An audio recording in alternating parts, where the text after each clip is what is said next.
बाजार के आखिरी घंटे का हर एक्शन, सटीक विश्लेषण, मुनाफे वाले आइडियाज। कीजिए कल की तैयारी आज हमारे साथ। देखिए CNBC आवाज मोतीलाल ओसवाल स्टूडियो से लाइव।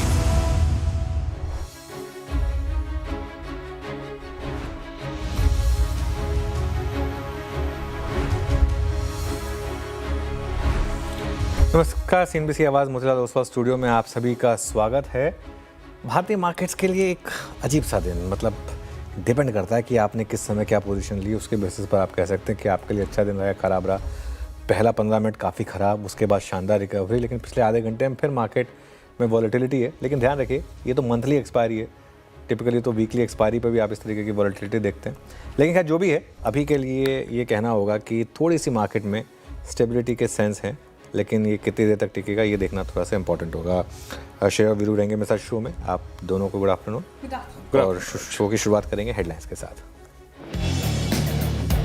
आज भारत ने अपने इतिहास का अब तक का सबसे बड़ा फ्री ट्रेड एग्रीमेंट संपन्न किया है।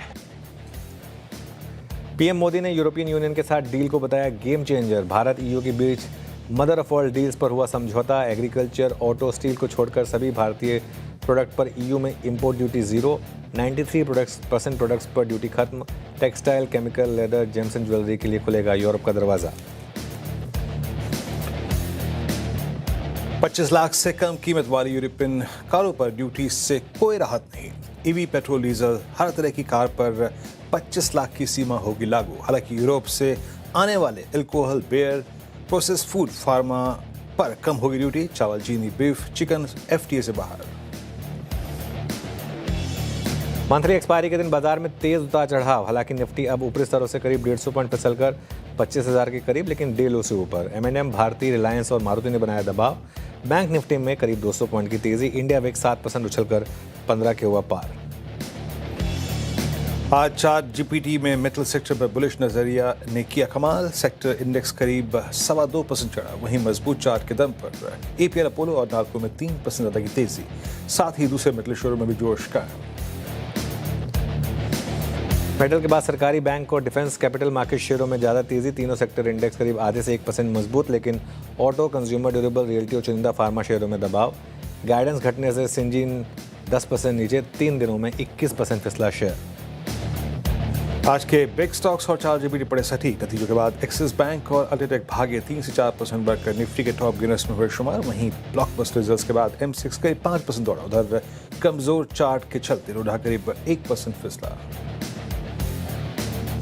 कमजोर नतीजों के बाद टूटा कोटक बैंक, शेयर करीब 4% नीचे। तीसरी तिमाही में अनुमान से कम रहा बैंक का मुनाफा। वहीं रिजल्ट के बाद नुवामा, JSW एनर्जी और गोदरेज कंज्यूमर 5 से 9% फिसले। तीनों शेयर वायदा के टॉप लूजर्स में शामिल। और नतीजों के लिहाज से कल बड़ा दिन। निफ्टी की 4 कंपनियां L&T, मारुति, BL और स्टेट बैंक ऑफ इंडिया के आएंगे नतीजे। SBI लाइफ के आएंगे नतीजे। 31% बढ़ सकता है L&T का मुनाफा। मार्जिन में भी देख सकता है सुधार। वहीं TVS मोटर्स, SBI कार्ड समेत वायदा की 5 कंपनियां पेश करेंगे अपने तिमाही नतीजे। ओके, चलिए शो की शुरुआत करें। इससे पहले एशियन पेंट्स का स्टॉक दिखा दीजिए। अभी अभी नंबर आ रहे हैं एशियन पेंट्स के, और नंबर एक्चुअली काफ़ी ऑन फेस ऑफ इट काफ़ी ख़राब है। और आज सुबह हम बात कर रहे थे कि एशियन पेंट्स में गुंजाइश नहीं है डिसअपॉइंटमेंट की। लेकिन जो पहला नंबर है, ध्यान रखिए, अभी हमारे पास सिर्फ मुनाफे का नंबर है 1060 करोड़। इसमें कोई एक्सेप्शनल है या नहीं है ये पता नहीं, लेकिन 1250 करोड़ का एस्टिमेट था, उसके मुकाबले 1060 करोड़। अब तक सिर्फ एक नंबर आया है हमारे पास। उसके अलावा देखते हैं बाकी के नंबर्स कैसे हैं। मैं कोशिश कर रहा हूँ अगर कोई दूसरा नंबर फ्लैश हो तो उसको लैच ऑन करें। इनकम में भी मिस है। 8867 करोड़ की टॉप लाइन है, जबकि 9100 करोड़ का एक्सपेक्टेशन था। जी नहीं, ये नंबर मार्केट को पसंद नहीं आएगा अनलेस अनटिल कोई एक्सप्लेनेशन हो इसका, क्योंकि पिछले क्वार्टर में आपको याद होगा कि इन्होंने काफ़ी अच्छे नंबर्स डिलीवर करे थे और उसके बाद स्टॉक में एक सॉर्ट ऑफ री रेटिंग भी हुई थी। लेकिन कहीं ना कहीं एक रिस्क था कि क्या वो अभी भी रिकवरी पूरी ऑन ग्राउंड प्ले हुई है या नहीं हुई है, इस पर नज़र रहेगी। लेकिन वॉल्यूम ग्रोथ 7.9%, 12% का अनुमान था, तो जी नहीं, ये नंबर अच्छे नहीं माने जाएंगे। और आज एक्सपायरी है तो देखते हैं क्या होता है, लेकिन अभी के लिए इसमें थोड़ी सी दिक्कत है। चलिए खैर, कुछ देर में इसको डिटेल में डिस्कस करेंगे, लेकिन फिलहाल के लिए बाजार की बात करते हैं। एशियन पेंट्स तो अब हम थोड़ी देर में डिस्कस करेंगे जब एक बार बाकी डिटेल्स आएंगी। पहले के आधे घंटे को छोड़ दें अगर, तो उसके बाद एक डिसेंट दिन रहा मार्केट के लिए। शुरुआत में ही निफ्टी ने सीरीज़ का लो टेस्ट किया, उसको बचाया, और उसके बाद एक क्रूशल लेवल बचाकर निफ्टी और निफ्टी बैंक दोनों में एक थोड़ी सी आपने रिकवरी देखी। हालांकि मार्केट ब्रेथ अभी भी काफ़ी ख़राब है, और ईयू ट्रेड डील का भी सेंटीमेंट पर क्लियरली आपने एक इम्पैक्ट देखा, पॉजिटिव इम्पैक्ट वहाँ सेंटीमेंट पर। हालांकि एक दो शेयर्स हैं जिनमें नेगेटिव इम्पैक्ट है, जो हम कुछ देर में डिटेल में डिस्कस करेंगे। लेकिन एक और चीज़ जो क्लियर है कि अर्निंग्स के बाद मार्केट में बड़े रिएक्शन आ रहे हैं दोनों तरफ। एक तरफ JSW एनर्जी और नुवामा गिरे, वहीं दूसरी तरफ एक्सेस और MCX, यहाँ पर अच्छी खासी आपने रैली देखी। लेकिन क्लियरली मेरी नज़र बार बार एशियन पेंट्स पर जा रही है, जो अब इस समय डे लो के करीब कारोबार कर रहा है। खैर, विरुष, good afternoon. Good afternoon. Asian paints के नंबर आ रहे हैं, वैसे रिएक्शन इसको और डिटेल में समझेंगे और नंबर्स की एनालिसिस करेंगे। लेकिन सर, मार्केट का जो जिक्र किया आपने एग्जैक्टली वही हुआ। काफ़ी वॉलेटाइल आज का सेशन, उतार चढ़ाव भरा दिन था इंडिसेस के लिए। ब्रेथ खराब है, लेकिन दो सेक्टर्स जो लगातार हम चर्चा कर रहे थे CNBC आवाज़ पर, that is metal as a pack, काफ़ी अच्छी परफॉर्मेंस इससे, और PSU बैंक्स ने एक बढ़त दिखाने की कोशिश की, कहीं ना कहीं मुनाफा बनाने की कोशिश की है। लेकिन बड़ा सवाल यही है sir, India EU trade deal देख रहे हैं हम, एक पॉजिटिव इम्पैक्ट, हालांकि कुछ शेयर्स हैं जिस पर नेगेटिव इम्पैक्ट है, उसको कैसे नेविगेट करेंगे वो समझेंगे। लेकिन बाजार में अभी क्या लग रहा है, क्या ये सेशन मतलब ट्रेड दो तरफा मिल रही है बाजार में, या फिर बड़ा टेक्सचर जो है वो नेगेटिव साइड ही है? कैसे नेविगेट करें लेवल्स के लिहाज से, और 25,200 का लेवल कितना इंपॉर्टेंट? देखिए श्रेया, सबसे पहली बात तो आज की क्लोजिंग काफ़ी इंपॉर्टेंट है। अब देखिए, आप जिस दिन हमने इंट्राडे में निफ्टी पर 24,941 हिट किया था, अगर आप देखें उस दिन भी हम क्लोज में 25,000 के नीचे नहीं बंद हुए थे। अब तक आई थिंक क्लोजिंग बेसिस पर हमने 25,000 आई थिंक अब तक ब्रीच नहीं किया है। तो इन दैट सेंस क्लोजिंग जो है वो आपके लिए काफ़ी इंपॉर्टेंट हो जाएगी कि आप कहाँ पर बंद हो रहे हैं इस मार्केट में, ये देखना थोड़ा सा एक इम्पॉर्टेंट रहेगा। आप ठीक है, अगर रिकवरी फेल हुई तो बड़ा नेगेटिव है, 25,200 के ऊपर बंद हो तभी थोड़ा सा कॉन्फिडेंस आएगा। लेकिन टेक्सचर ख़राब है मार्केट का, बड़ा टेक्सचर सेलोन रैली का है, और इतनी बड़ी ट्रेड डील के बाद भी अगर इतना ही रिएक्शन आया तो फिर क्या रिएक्शन आया? राइट, थोड़ा तो बड़ा रिएक्शन आना चाहिए था ना। मतलब इतनी बड़ी अगर ट्रेड डील हो रही है तो mother of all trade deal है अगर, और ऑलरेडी मार्केट इतना गिरा हुआ है। हालांकि डील पॉजिटिव है, मैं उसमें नहीं जा रहा हूँ, वो उसकी अपनी अलग कॉन्टूर्स हैं, उसमें कुछ पॉजिटिव है कुछ नेगेटिव है। लेकिन ओवरऑल एक इतनी बड़ी डील हुई, इसमें मार्केट को कम से कम निफ्टी पर 200-250 पॉइंट तो ऊपर होना चाहिए था। नहीं है तो मतलब दिक्कत कहीं और है। दिक्कत यहाँ पर है, जो नीचे फ्लैश हो रहा है ना, एशियन पेंट्स, दिक्कत यहाँ पर है। दिक्कत यहाँ पर है, अगर एशियन पेंट्स इस क्वार्टर में डिलीवर नहीं कर पाया, बेस इफेक्ट फेवरेबल होते हुए, GST कट का फुल क्वार्टर होते हुए, सब कुछ होते हुए अगर एशियन पेंट्स इस क्वार्टर में डिलीवर नहीं कर पाया तो दिक्कत यहाँ पर है। हाँ, बीच बीच में आएंगे एक्सिस बैंक जैसे नंबर्स भी आएंगे जो बीच बीच में आपको थोड़ा सा एक कॉन्फिडेंस दिलाएंगे कि चीज़ें ठीक हो गई हैं। लेकिन 7.9% वॉल्यूम ग्रोथ इस क्वार्टर में, सॉरी टू से दिस, मतलब ये थोड़ा सा दिक्कत है। तो ऐसे में रैलीज को आप यूज़ करें अपनी फंसी हुई पोजीशन से बाहर निकलने के लिए। जहाँ पर भी आप फंसे हुए हों, आपको लग रहा है वहाँ पर आप एग्जिट करें, लेकिन जहाँ अर्निंग्स पॉजिटिव हैं वहाँ पर आप खरीदारी भी करें। जहाँ तक निफ्टी पर बात है, निफ्टी के अहम लेवल्स क्या होंगे? सपोर्ट है आपका 24,925 से 25,000 पर, और रेजिस्टेंस रहेगी आपकी 25,200 से 25,250। बैंक निफ्टी की जहाँ तक बात है 58,500 पर आपका क्रूशल सपोर्ट रहेगा, और 59,000 पर करीब रेजिस्टेंस रहेगी। लेकिन लेट्स सी किस तरीके से मार्केट बिहेव करेगा। वीरू के पास चलते हैं स्टॉक स्पेसिफिक एक्शन के लिए। Veeru, good afternoon. अच्छा, वीरू की सिक्स सेंस बहुत स्ट्रांग है। वीरू मुझे कह रहे थे एशियन पेंट्स का सिर्फ डेटा देखकर कि कुछ डेटा बता रहा था इनको कि नंबर शायद इतने स्ट्रांग ना हो। लेकिन वीरू, गुड आफ्टरनून। आज और स्टॉक स्पेसिफिक एक्शन कैसा रहा? बिल्कुल अनुज, एशियन पेंट्स का जिक्र करता हूँ। 12 नवंबर को जब आप में और शेयर स्क्रीन पे थे, नंबर्स आए थे, वही चमत्कारिक मूव, उस दिन की कैंडल का लो इसने तोड़ दिया। पिछले 20 मिनटों में काफ़ी लोडिंग हुई है एशियन पेंट्स में। एशियन पेंट्स अब 200 EMA के नीचे ट्रेड करता हुआ 11% OI बिल्डअप पर।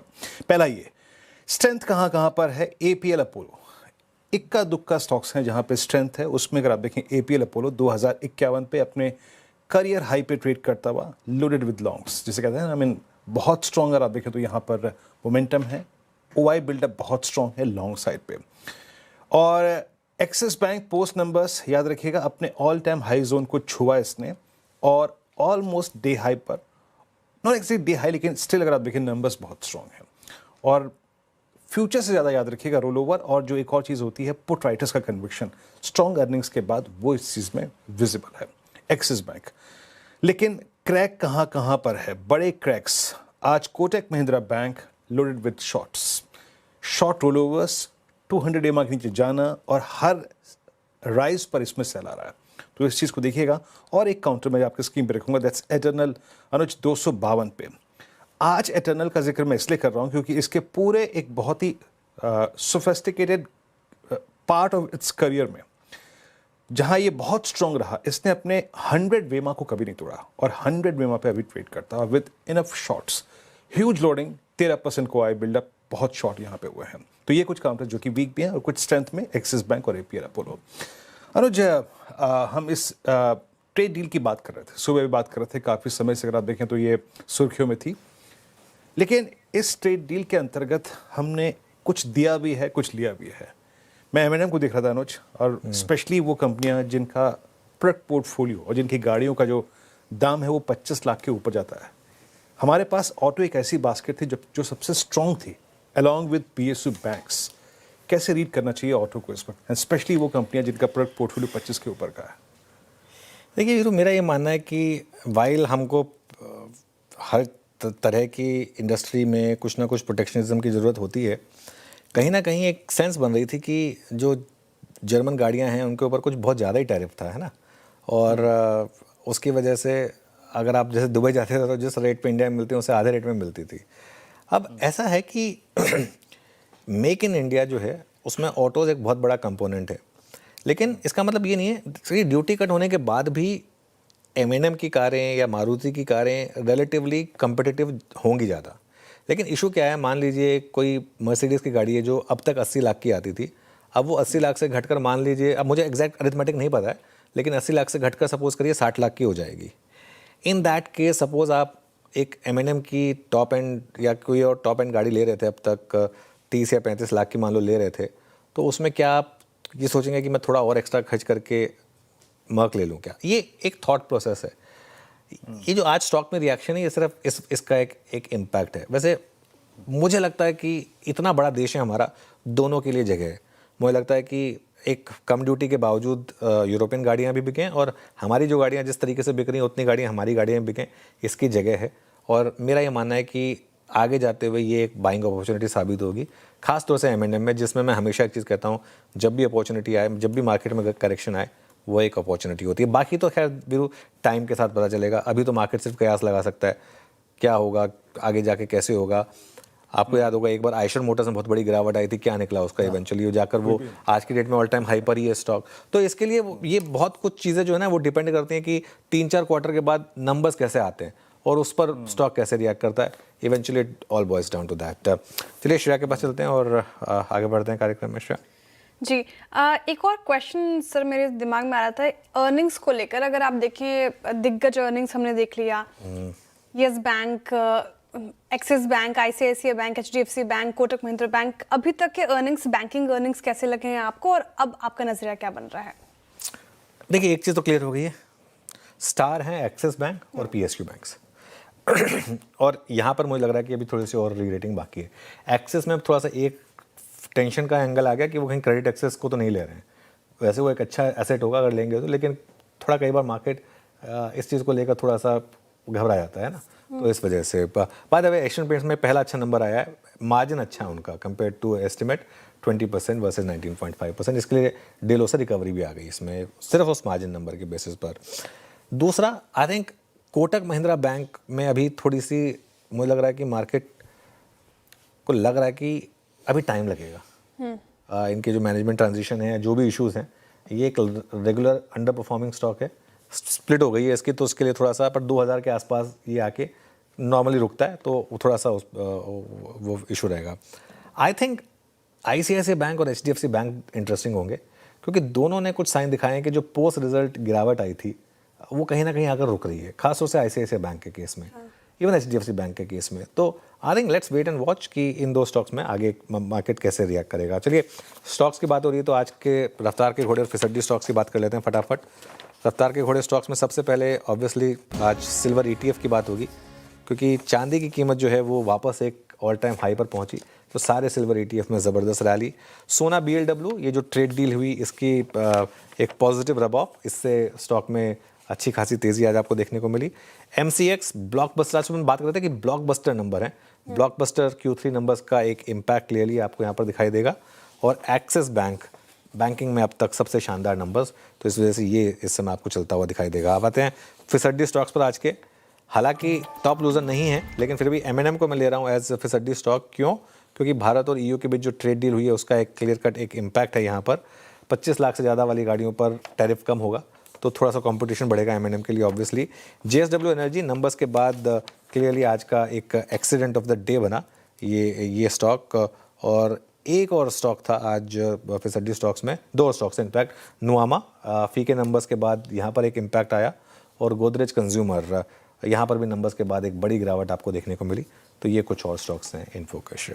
ओके, स्टॉक्स की बात हो रही है, ट्रेंडिंग स्टॉक्स भी रख देते हैं स्क्रीन पर, क्योंकि मार्केट थोड़ा वॉलेटाइल। तो शुरुआत करते हैं मंदी के ट्रेंडिंग स्टॉक्स के साथ। कहाँ ज़्यादा गिरावट आज के सेशन में हमें देखने को मिली? आपके स्क्रीन पर महिंद्रा इंडिया और यू का जो ट्रेड डील हुआ उसका बड़ा इंपैक्ट पूरे ऑटो स्पेस पे देखने को मिल रहा है। 5% से ज़्यादा की गिरावट यहाँ पे। कोटक महिंद्रा बैंक टूट गया, इटर्नल में मुनाफा वसूली देखने को मिल रही है 2.5% से ज़्यादा, और मैक्स हेल्थ केयर भी गोता लगा गया आज के सेशन में। इसके अलावा Syngene JSW energy result impact, नतीजे बाजार को पसंद नहीं आए और 10% के करीब JSW एनर्जी टूटा है। नोवामा वेल्थ अभी जिक्र हो रहा था, 7% की गिरावट, और गोदरेज कंज्यूमर भी आज देखिए डेंट पड़ता हुआ करीब 6%।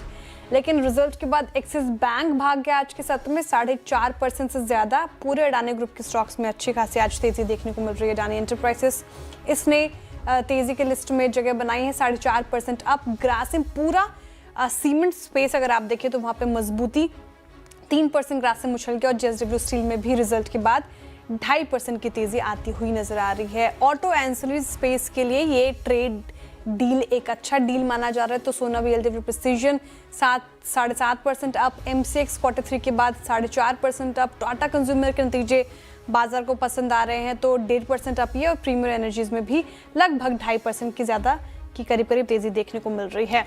लेकिन शो में क्या चर्चा होगी, किस किस पर बात होगी, वो बता देते हैं। तो कार्यक्रम का क्रम आपके सामने, फंडामेंटल राय देने के लिए हमारे साथ हैं MOFSL की स्नेहा पोदार जी, टेक्निकल कॉल सुनेंगे हम प्रकाश काबा, मानस जायसवाल, रचना वैद्य, कविता जैन, अमित सेठ और अरुण कुमार मंत्री जी से। 2:15 पर यूरोपियन यूनियन के 7 ट्रेड डील का किन सेक्टर और इंडस्ट्री पर असर पड़ेगा बताएंगे लक्ष्मण रॉय जी। 2:35 पर गौरव जोलकर बताएंगे आपको कि आज बैंकों पर फोकस क्यों है। साथ ही 2:45 पर मारुति और TVS मोटर के नतीजों का अनुमान लेकर आएंगे दीपाली राणा, और साथ ही L&T और BEL का प्रीव्यू करेंगे आशीष चतुर्वेदी।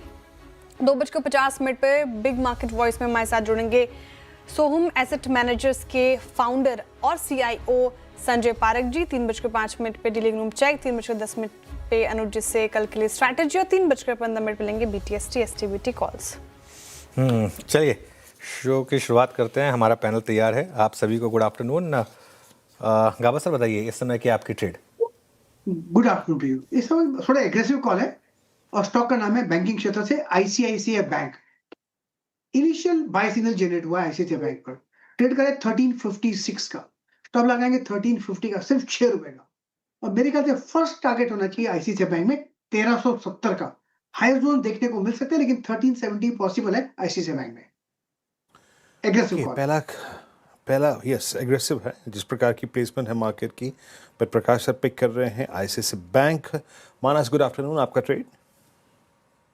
Good afternoon Virendra ji. तो देखिए CDSL पे एक सेल ट्रेड लेना है। CDSL में एक फ्रेश ब्रेकडाउन देखने को मिला है। पैटर्न पहले से नेगेटिव था क्योंकि लोअर टॉप लोअर बॉटम बन रहे थे। अब आप फरवरी का जो फ्यूचर है वहां पर एक सेल कॉल ले सकते हैं। 1307 के आसपास के प्राइस चल रहे हैं फरवरी के फ्यूचर में CDSL के। उसमें आपको 1331 का स्टॉप लॉस लगाना है और 1265 के टारगेट सेट करने हैं। और चाहे तो 1300 वाला पुट ऑप्शन भी ले सकते हैं। फरवरी मंथ का 53 रुपीज पे ट्रेड हो रहा है, उसमें आपको 42 का स्टॉप लॉस लगाना है। 75 तक के टारगेट पॉसिबल है।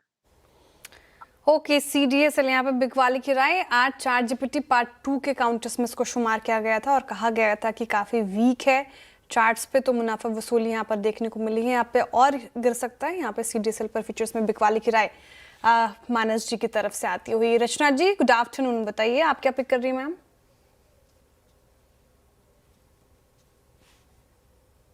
रचना जी, सुन नहीं पा रही मैं आपको। जी, मेरी तरफ से पीएफसी में शॉर्ट रहेगा फ्यूचर्स में फरवरी के, जो कि 358 पे ट्रेड कर रहा है। सॉरी, 360 पे हम इसमें एसएल लगाएंगे। डाउन साइड पे हमारा टारगेट होगा 354 एंड 352। ओके चलिए पीएफसी पे शॉर्ट रचना जी की तरफ से। Sorry, Kavita ji good afternoon. Kavita ji बताइए आपकी trade. Very good afternoon Anand ji, good afternoon everyone.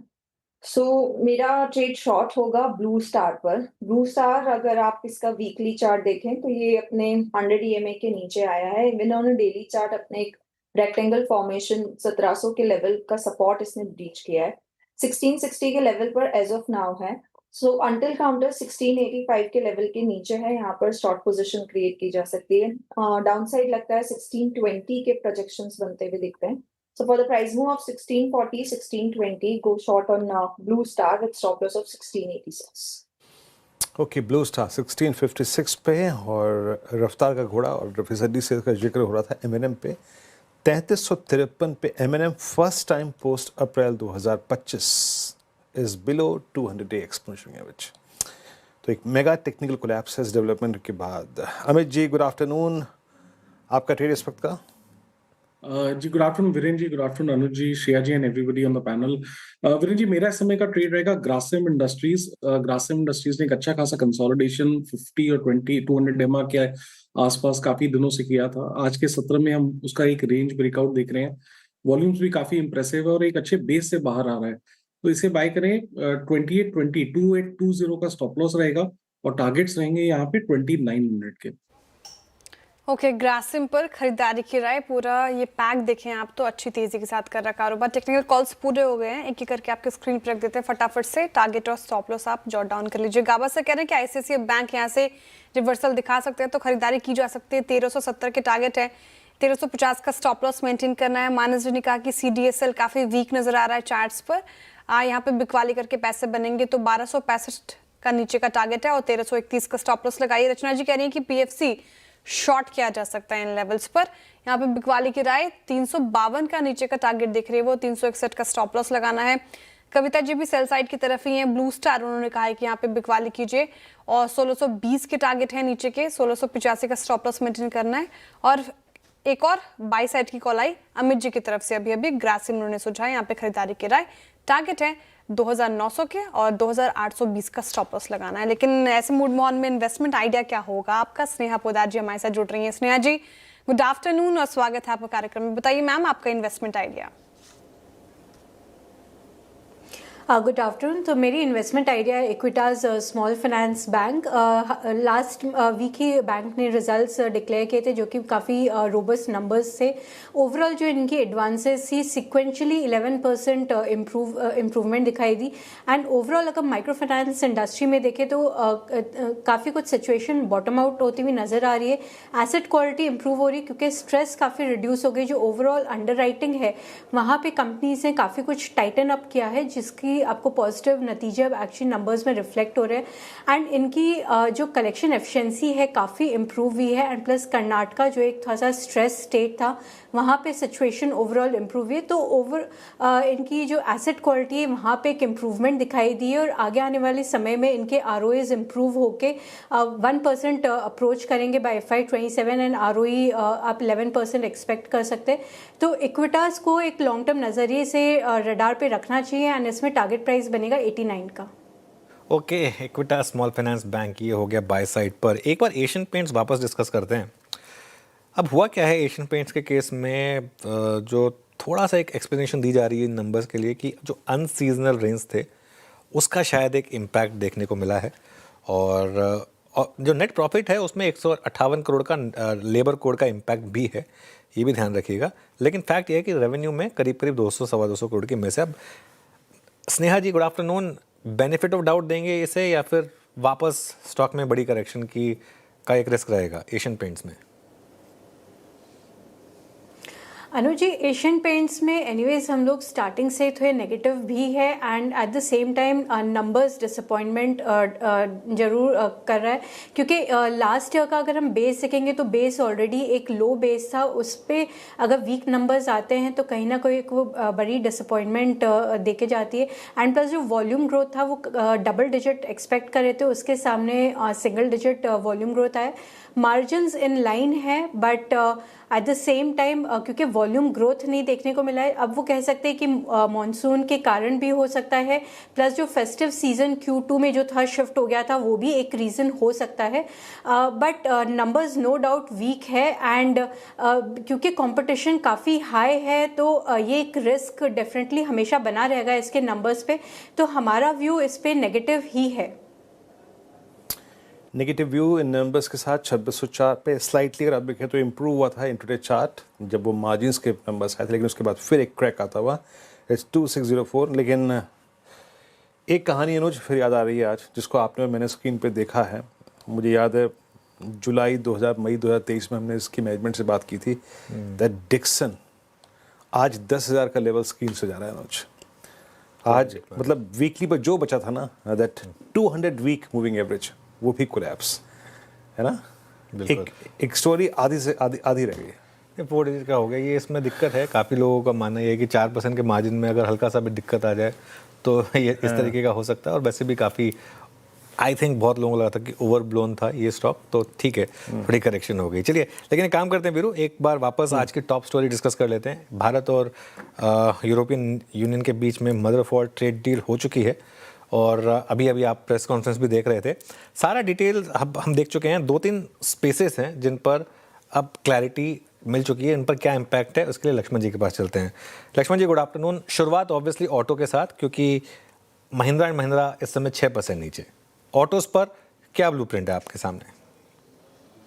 देखिए बिल्कुल आपने सही कहा, शुरुआत ऑटो से इसलिए कि 2013 में जब भारत ईयू के बीच ट्रेड डील बात होते होते रह गई थी, उसमें सबसे बड़ा बाधा बना था ऑटो सेक्टर। अब जाकर ऑटो सेक्टर को शामिल किया गया, लेकिन खास बात यह है कि भारत ने ब्लैंकेट ड्यूटी में रियायत देने से मना कर दिया। इस डील के तहत भारत ने कहा कि हम कोटा तय कर देंगे, इतनी गाड़ी लाएंगे उसमें आपको ड्यूटी में छूट देंगे। वो ड्यूटी में छूट कितनी देंगे आपको, वो गाड़ी की कीमत भी तय की जाएगी। 15,000 यूरो तय किया गया कि 15,000 यूरो तक से ऊपर वाली गाड़ी आप इंडिया भेजेंगे। इंडिया में जब जीएसटी और बाकी टैक्स लगा करके 25 लाख से जब उसकी कीमत ज़्यादा होगी, वही गाड़ियां आपके कोटा में आएंगी। उस कोटा पर हम आपको ड्यूटी में रियायत देंगे, अलग अलग किस्तों में रियायत देंगे और 5 साल में ड्यूटी घटा करके 10% कर देंगे। ध्यान दीजिए उस कोटा वाली गाड़ियों पर, उस तय संख्या से ज़्यादा वाली गाड़ी पर नहीं। इलेक्ट्रिक व्हीकल एक उभरता हुआ सेक्टर है, तो भारत ने कहा है कि हम इसमें तत्काल कोई राहत नहीं देंगे, पहले दिन से कोई राहत नहीं देंगे।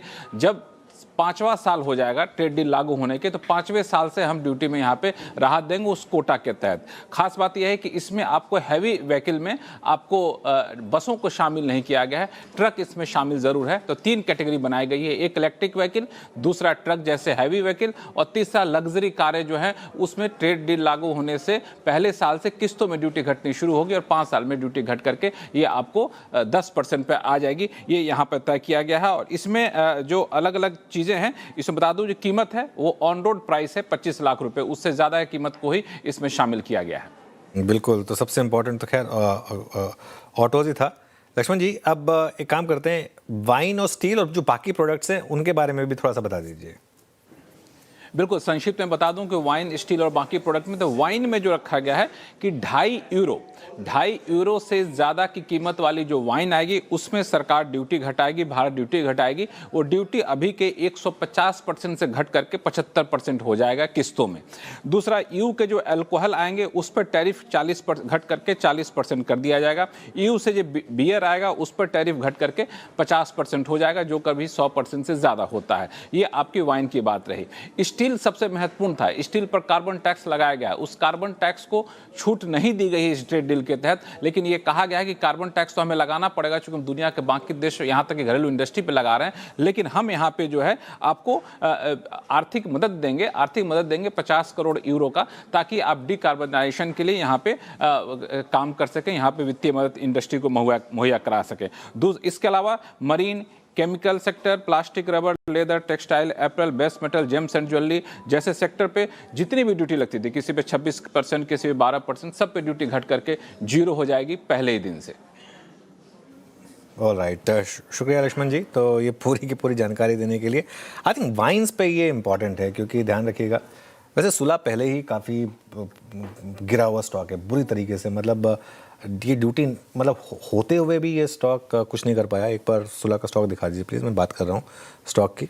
तो अगर ऐसे में आपके पास और ऑप्शन होगा थोड़ी सी सस्ती यूरोपियन वाइन्स का, तो मतलब और काफ़ी प्रेशर मतलब आ सकता है। वैसे 1 साल का चार्ट दिखाइए ज़रा स्टॉक का इसका, और यहाँ पर इस समय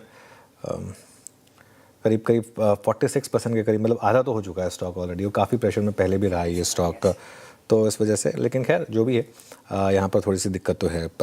खैर आगे बढ़ते हैं, और श्रेया एक नए गेस्ट जुड़े हमारे साथ शो में। जी, अरुण कुमार मंत्री जी हमारे साथ जुड़ रहे हैं शो में। अरुण जी, गुड आफ्टरनून और स्वागत है आपका कार्यक्रम में। सबसे पहले तो इस वक्त की ट्रेड क्या होगी? Shreya ji, good afternoon and good afternoon सभी पैनलिस्ट को। श्रेया जी, मुझे लग रहा है कहीं ना कहीं बीएससी में एक अच्छा ट्रैक्शन नजर आ रहा है। 2725 के आसपास स्टॉक चल रहा है। मुझे लग रहा है जिस हिसाब से मूविंग एवरेजेस के ऊपर चल रहा है, तो इसमें मोमेंटम बनना चाहिए। स्टॉप लॉस छोटा एक लगा के इसको बाय करके चल सकते हैं। 2701 का स्टॉप लॉस लगा के बाय करें। 2782 तक के टारगेट्स मुझे लग रहा है इसमें आने चाहिए। तो as a positional trade BSC को लॉन्ग करके चल सकते हैं। बीएससी को 2727 पे बाय कॉल आपकी यहाँ पे अरुण जी। कल याद रखिएगा एलएनटी के नंबर्स भी हैं, और वो एक फैक्टर है जो कि कल पूरे कैपिटल गुड्स पे काफ़ी प्रभाव डालेगा। और एक बार ज़रा उससे पहले आप लेके आइएगा कमेंट्स। मैं देख रहा था एक स्टॉक जो कि एक मेजर ब्रेकडाउन के कगार पे है। मानस, एक बार देखिएगा 3885 पे मैं डिफरेंट स्टॉक्स की जो 200 डे में टच कर रहे हैं ना, उनकी पुट ऑप्शंस दिख रहा था लोअर स्ट्राइक्स की, फरवरी की, ना कि जनवरी की। मतलब मेरा प्रोस्पेक्टिव अगले 3-4 दिन का है। क्या कमेंट्स इस इन्वर्टेड फ्लैग अगर 3880 नीचे फिसलता है तो किसी पुट को चेस करना चाहिए क्या? तो देखिए, ये बिल्कुल सही है कि यहाँ पर ट्रेंड काफी निगेटिव है। करीब 6-7 दिन से हम कंसोलिडेशन देख रहे थे। कंसोलिडेशन 200 डे मूविंग एवरेज के ऊपर हो रहा था। आज स्टॉक ने अपने 200 डे मूविंग एवरेज को टेस्ट किया है, और हालांकि मेरे ख्याल से तो आज ब्रेक कर दिया है। अब यहाँ से अगर हम देखें तो शायद आपको 150 से 200 रुपए की गिरावट कमेंस दिखा सकता है। एक ट्रेड लेना होगा तो ऑप्शन में कमेंस का जो 3900 का कॉल पुट ऑप्शन है, वहां पर आप खरीदारी कर सकते हैं। 161 रुपए के प्राइस चल रहे हैं। स्टॉप लॉस आपको 134 का लगा के रखना है। करंट लेवल्स पे खरीदारी करनी है, और 210 से 225 के टारगेट सेट करने हैं। ओके, कमेंट्स का पुट ले सकते हैं फिलहाल। चार्ट्स पे काफी वीक ये काउंटर। स्नेहा जी, अभी हम डिस्कस कर रहे थे इंडिया और ईयू ट्रेड डील के बारे में और उसका इम्पैक्ट ऑटो स्पेस को लेकर। महिंद्रा का जिक्र हुआ, स्टॉक दिखाएगा 5.5% कर रहा कारोबार। वहीं कुछ ऑटो एंसरी स्पेस के लिए, स्टॉक्स के लिए इनफैक्ट काफी पॉजिटिव है। सोना कॉम्स देखिए 7% की तेजी के साथ कर रहा कारोबार। ऐसे में ऑटोज पर क्या व्यू बन रहा है आपका? क्या जिन स्टॉक्स पर डेंट पड़ा है, क्या ये सही लेवल है लेने के लिए, या फिर थोड़ा और वेट करें? जी देखिए, ये एक्चुअली काफ़ी अच्छी अपॉर्चुनिटी प्रोवाइड कर रही है इन स्टॉक्स पे, स्पेशली एमएनएम जैसे काउंटर पे, क्योंकि दो कंपटीशन थोड़ी सी इंक्रीज होगी। बट आप अगर देखेंगे तो जो भी फॉरेन ब्रांड्स है, उनकी जो एंट्री लेवल कार है, आपको वही कार्स मिलेगी जो कि महिंद्रा के हाई एंड कार्स से compete करेंगी। तो कहीं ना कहीं बहुत ज़्यादा डेंट मुझे नहीं लगता है कि महिंद्रा के वॉल्यूम्स पे आएंगी, बिकॉज आप एक हाई एंड कोई भी एक वेरिएंट के हाई एंड कार को अगर आप लो एंड कैटेगरी से कंपेयर करते हो तो वो जो ट्रेड ऑफ है वो लेने वाले काफ़ी कम लोग ही आपको मिलेंगे।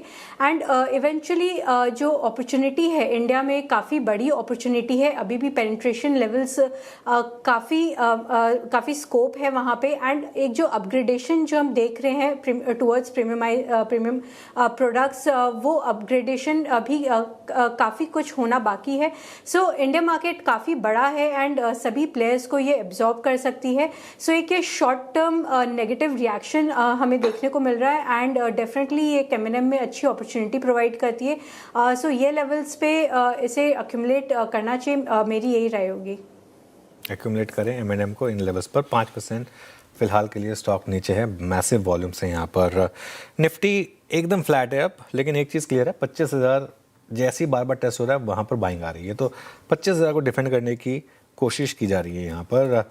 टॉप कैश कॉल्स ले लेते हैं, गावस्कर से, अमित जी से, रचना जी से। गावस्कर बताइए आपका कैश कॉल। मेरा ध्यान है त्रिवेणी पर। त्रिवेणी ट्रेड कर रहा है करीब 346.85 के आसपास, स्टॉप लगाएंगे 342 का। 4 रुपए का स्टॉक, 4-5 रुपए का स्टॉक है। फर्स्ट टारगेट 360 त्रिवेणी। त्रिवेणी 347 पे आपका पहला बाय कॉल। अमित जी आपका ट्रेड क्या रहेगा? जी वीरेन जी, मैं सिटी यूनियन बैंक के साथ जाऊंगा। सिटी यूनियन बैंक में कंटिन्यूसली हाई लोज बन रहे हैं और इस बार जो पुल बैक आया है, स्टॉक ने अपने 50 डेमा पे सपोर्ट लिया, वहीं से एक थ्रस्ट जनरेट किया है। आज के सत्र में वापस 10 और 20 डेमा रिगेन किया है, वॉल्यूम्स भी डिसेंट है यहाँ पे, तो इसे बाय करें। 286 का प्राइस है, स्टॉप लॉस रहेगा 280 का और टारगेट्स हमारे यहाँ लगभग रहेंगे 300 रुपीज के। 300 के टारगेट के लिए सिटी यूनियन बैंक अच्छा लग रहा है, अमित जी को यहाँ पे खरीदारी कर सकते हैं। रचना जी आप बताइए आपका कैश कॉल क्या होगा? जी हम क्योंकि बजट से काफी नजदीक है तो हम गार्डन रिच शिप बिल्डर्स को देख सकते हैं, GRSC जो कि 2333 पे ट्रेड कर रहा है। हम यहाँ पे अगर 2285 के लेवल को होल्ड कर जाएंगे, 45 रुपीज के एसएल को अगर इसमें हम होल्ड कर जाएंगे तो with in a weeks time ये काउंटर हमें 2400 और 2425 तक जाता हुआ नजर आने के चांसेस है।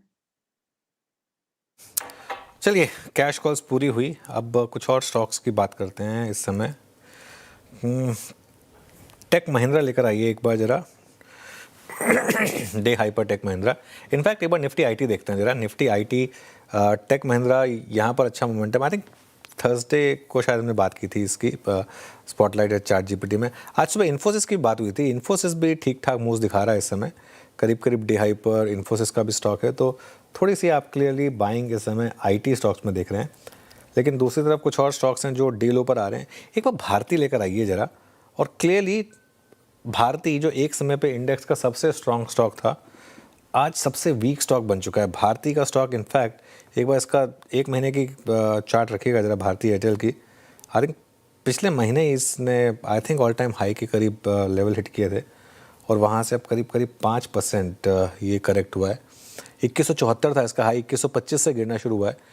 यहाँ पर इस तरीके का मूव जो है, ये क्या ट्रेंड रिवर्सल है? अमित जी आप देखिए भारती का चार्ट, क्या अब ये शॉर्टिंग स्टॉक बन चुका है? जी अनुज जी, काफी सस्टेन्ड प्रेशर में है भारती। अगर हम पिछले 10-15 दिनों का प्राइस एक्शन यहाँ पे देखें चार्ट्स में, लोअर हाइस भी है, ऑलमोस्ट सारे मूविंग एवरेजेस टूट गए। अब सिर्फ 200 एमआई डिफेंड करने के लिए, जो कि लगभग 1940 के आसपास है। जिस हिसाब से मोमेंटम इंडिकेटर्स प्लेस है, जिस हिसाब से प्रेशर है, मुझे लगता है 1940 यहाँ पे टेस्ट हो सकता है।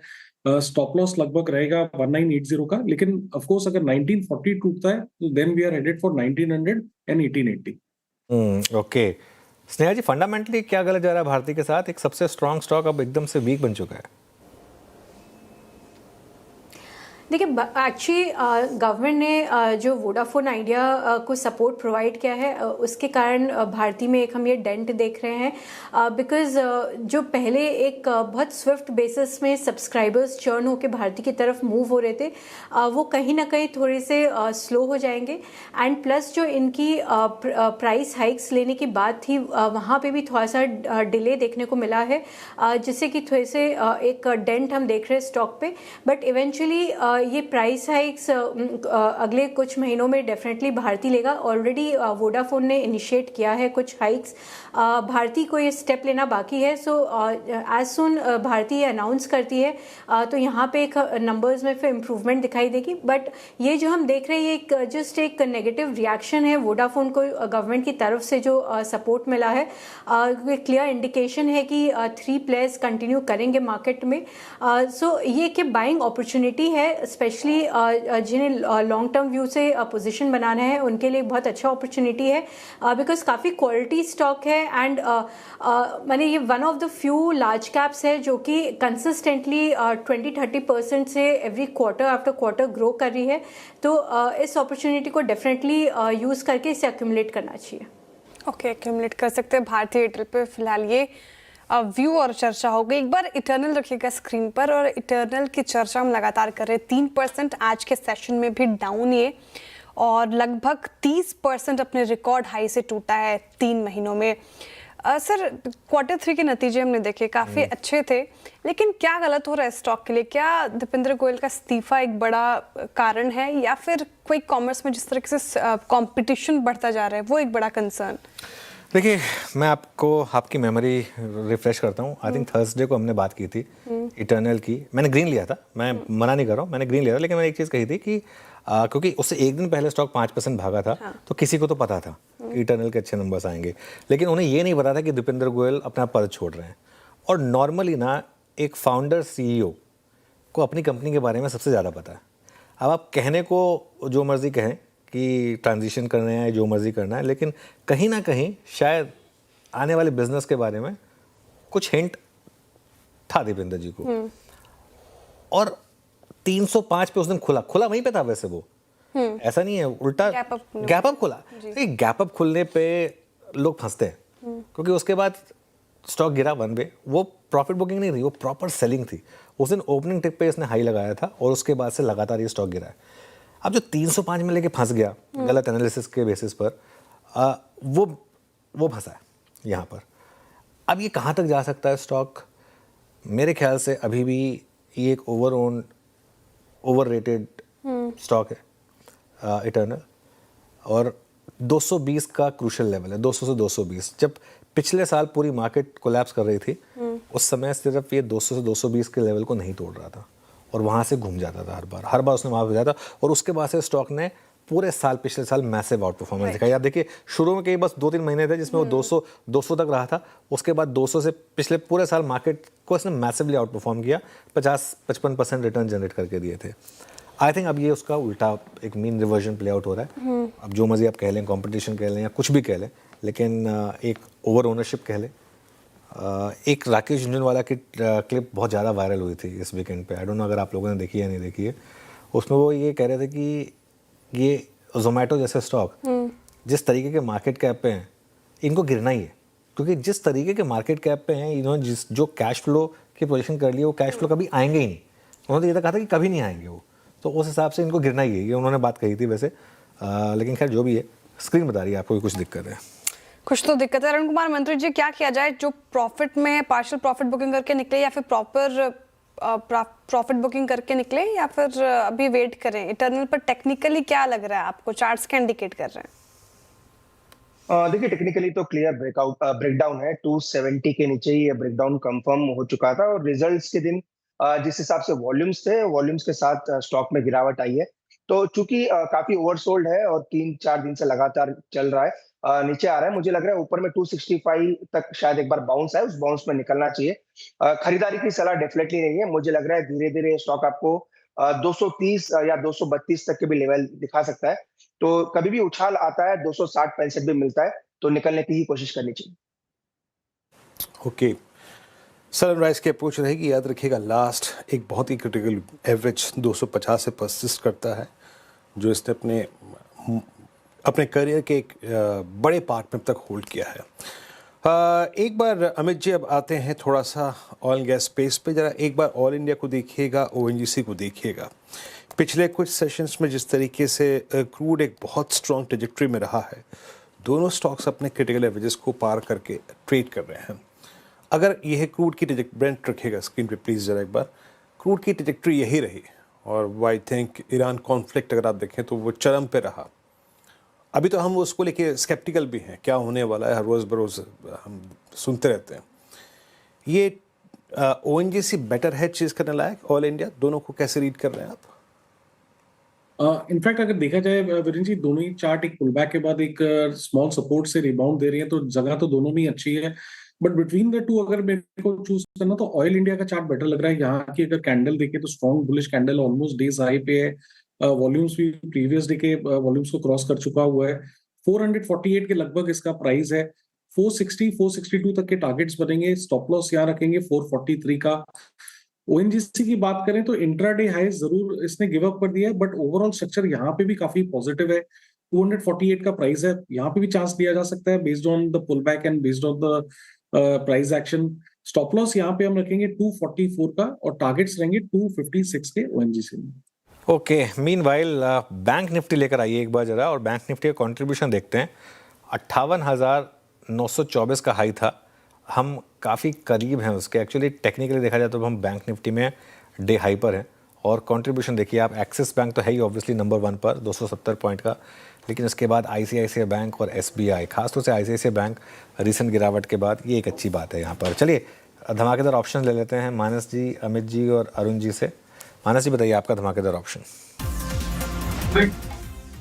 धमाकेदार ऑप्शन के लिए बजाज फाइनेंस के पुट ऑप्शन में खरीदारी करने की राय रहेगी। बजाज फाइनेंस पहले से लोअर टॉप लोअर बॉटम बना रहा था, आज हमें एक फ्रेश ब्रेकडाउन देखने को मिला है। तो फरवरी मंथ का 900 वाला पुट ऑप्शन जो 26 रुपए पे ट्रेड हो रहा है, उसमें खरीदारी करने की राय रहेगी। स्टॉप लॉस आपको 20 रुपए का लगाना है और आपको टारगेट 40 रुपए के सेट करना है। ओके, बजाज फाइनेंस की 900 की पुट बिल्डअप देखिए जरा इस पुट में एक बार आप, 94% का हुआ है बिल्डअप यहाँ पे हुआ है। अमित जी आपका ट्रेड? जी वीरेंद्र जी, मैं बजाज फिनसर्व के साथ जाऊंगा। यहाँ पे भी अगर देखें तो एक सस्टेन प्रेशर है। स्टॉक पिछले 2 दिनों से 200 डेमा के नीचे ट्रेड कर रहा है, जो थोड़ा सा पुल बैक आया था, it had taken resistance at 200 डेमा। आज एक अहम लेवल 1920 1930 का एक स्विंग लेवल वापस ब्रेक कर रहा है।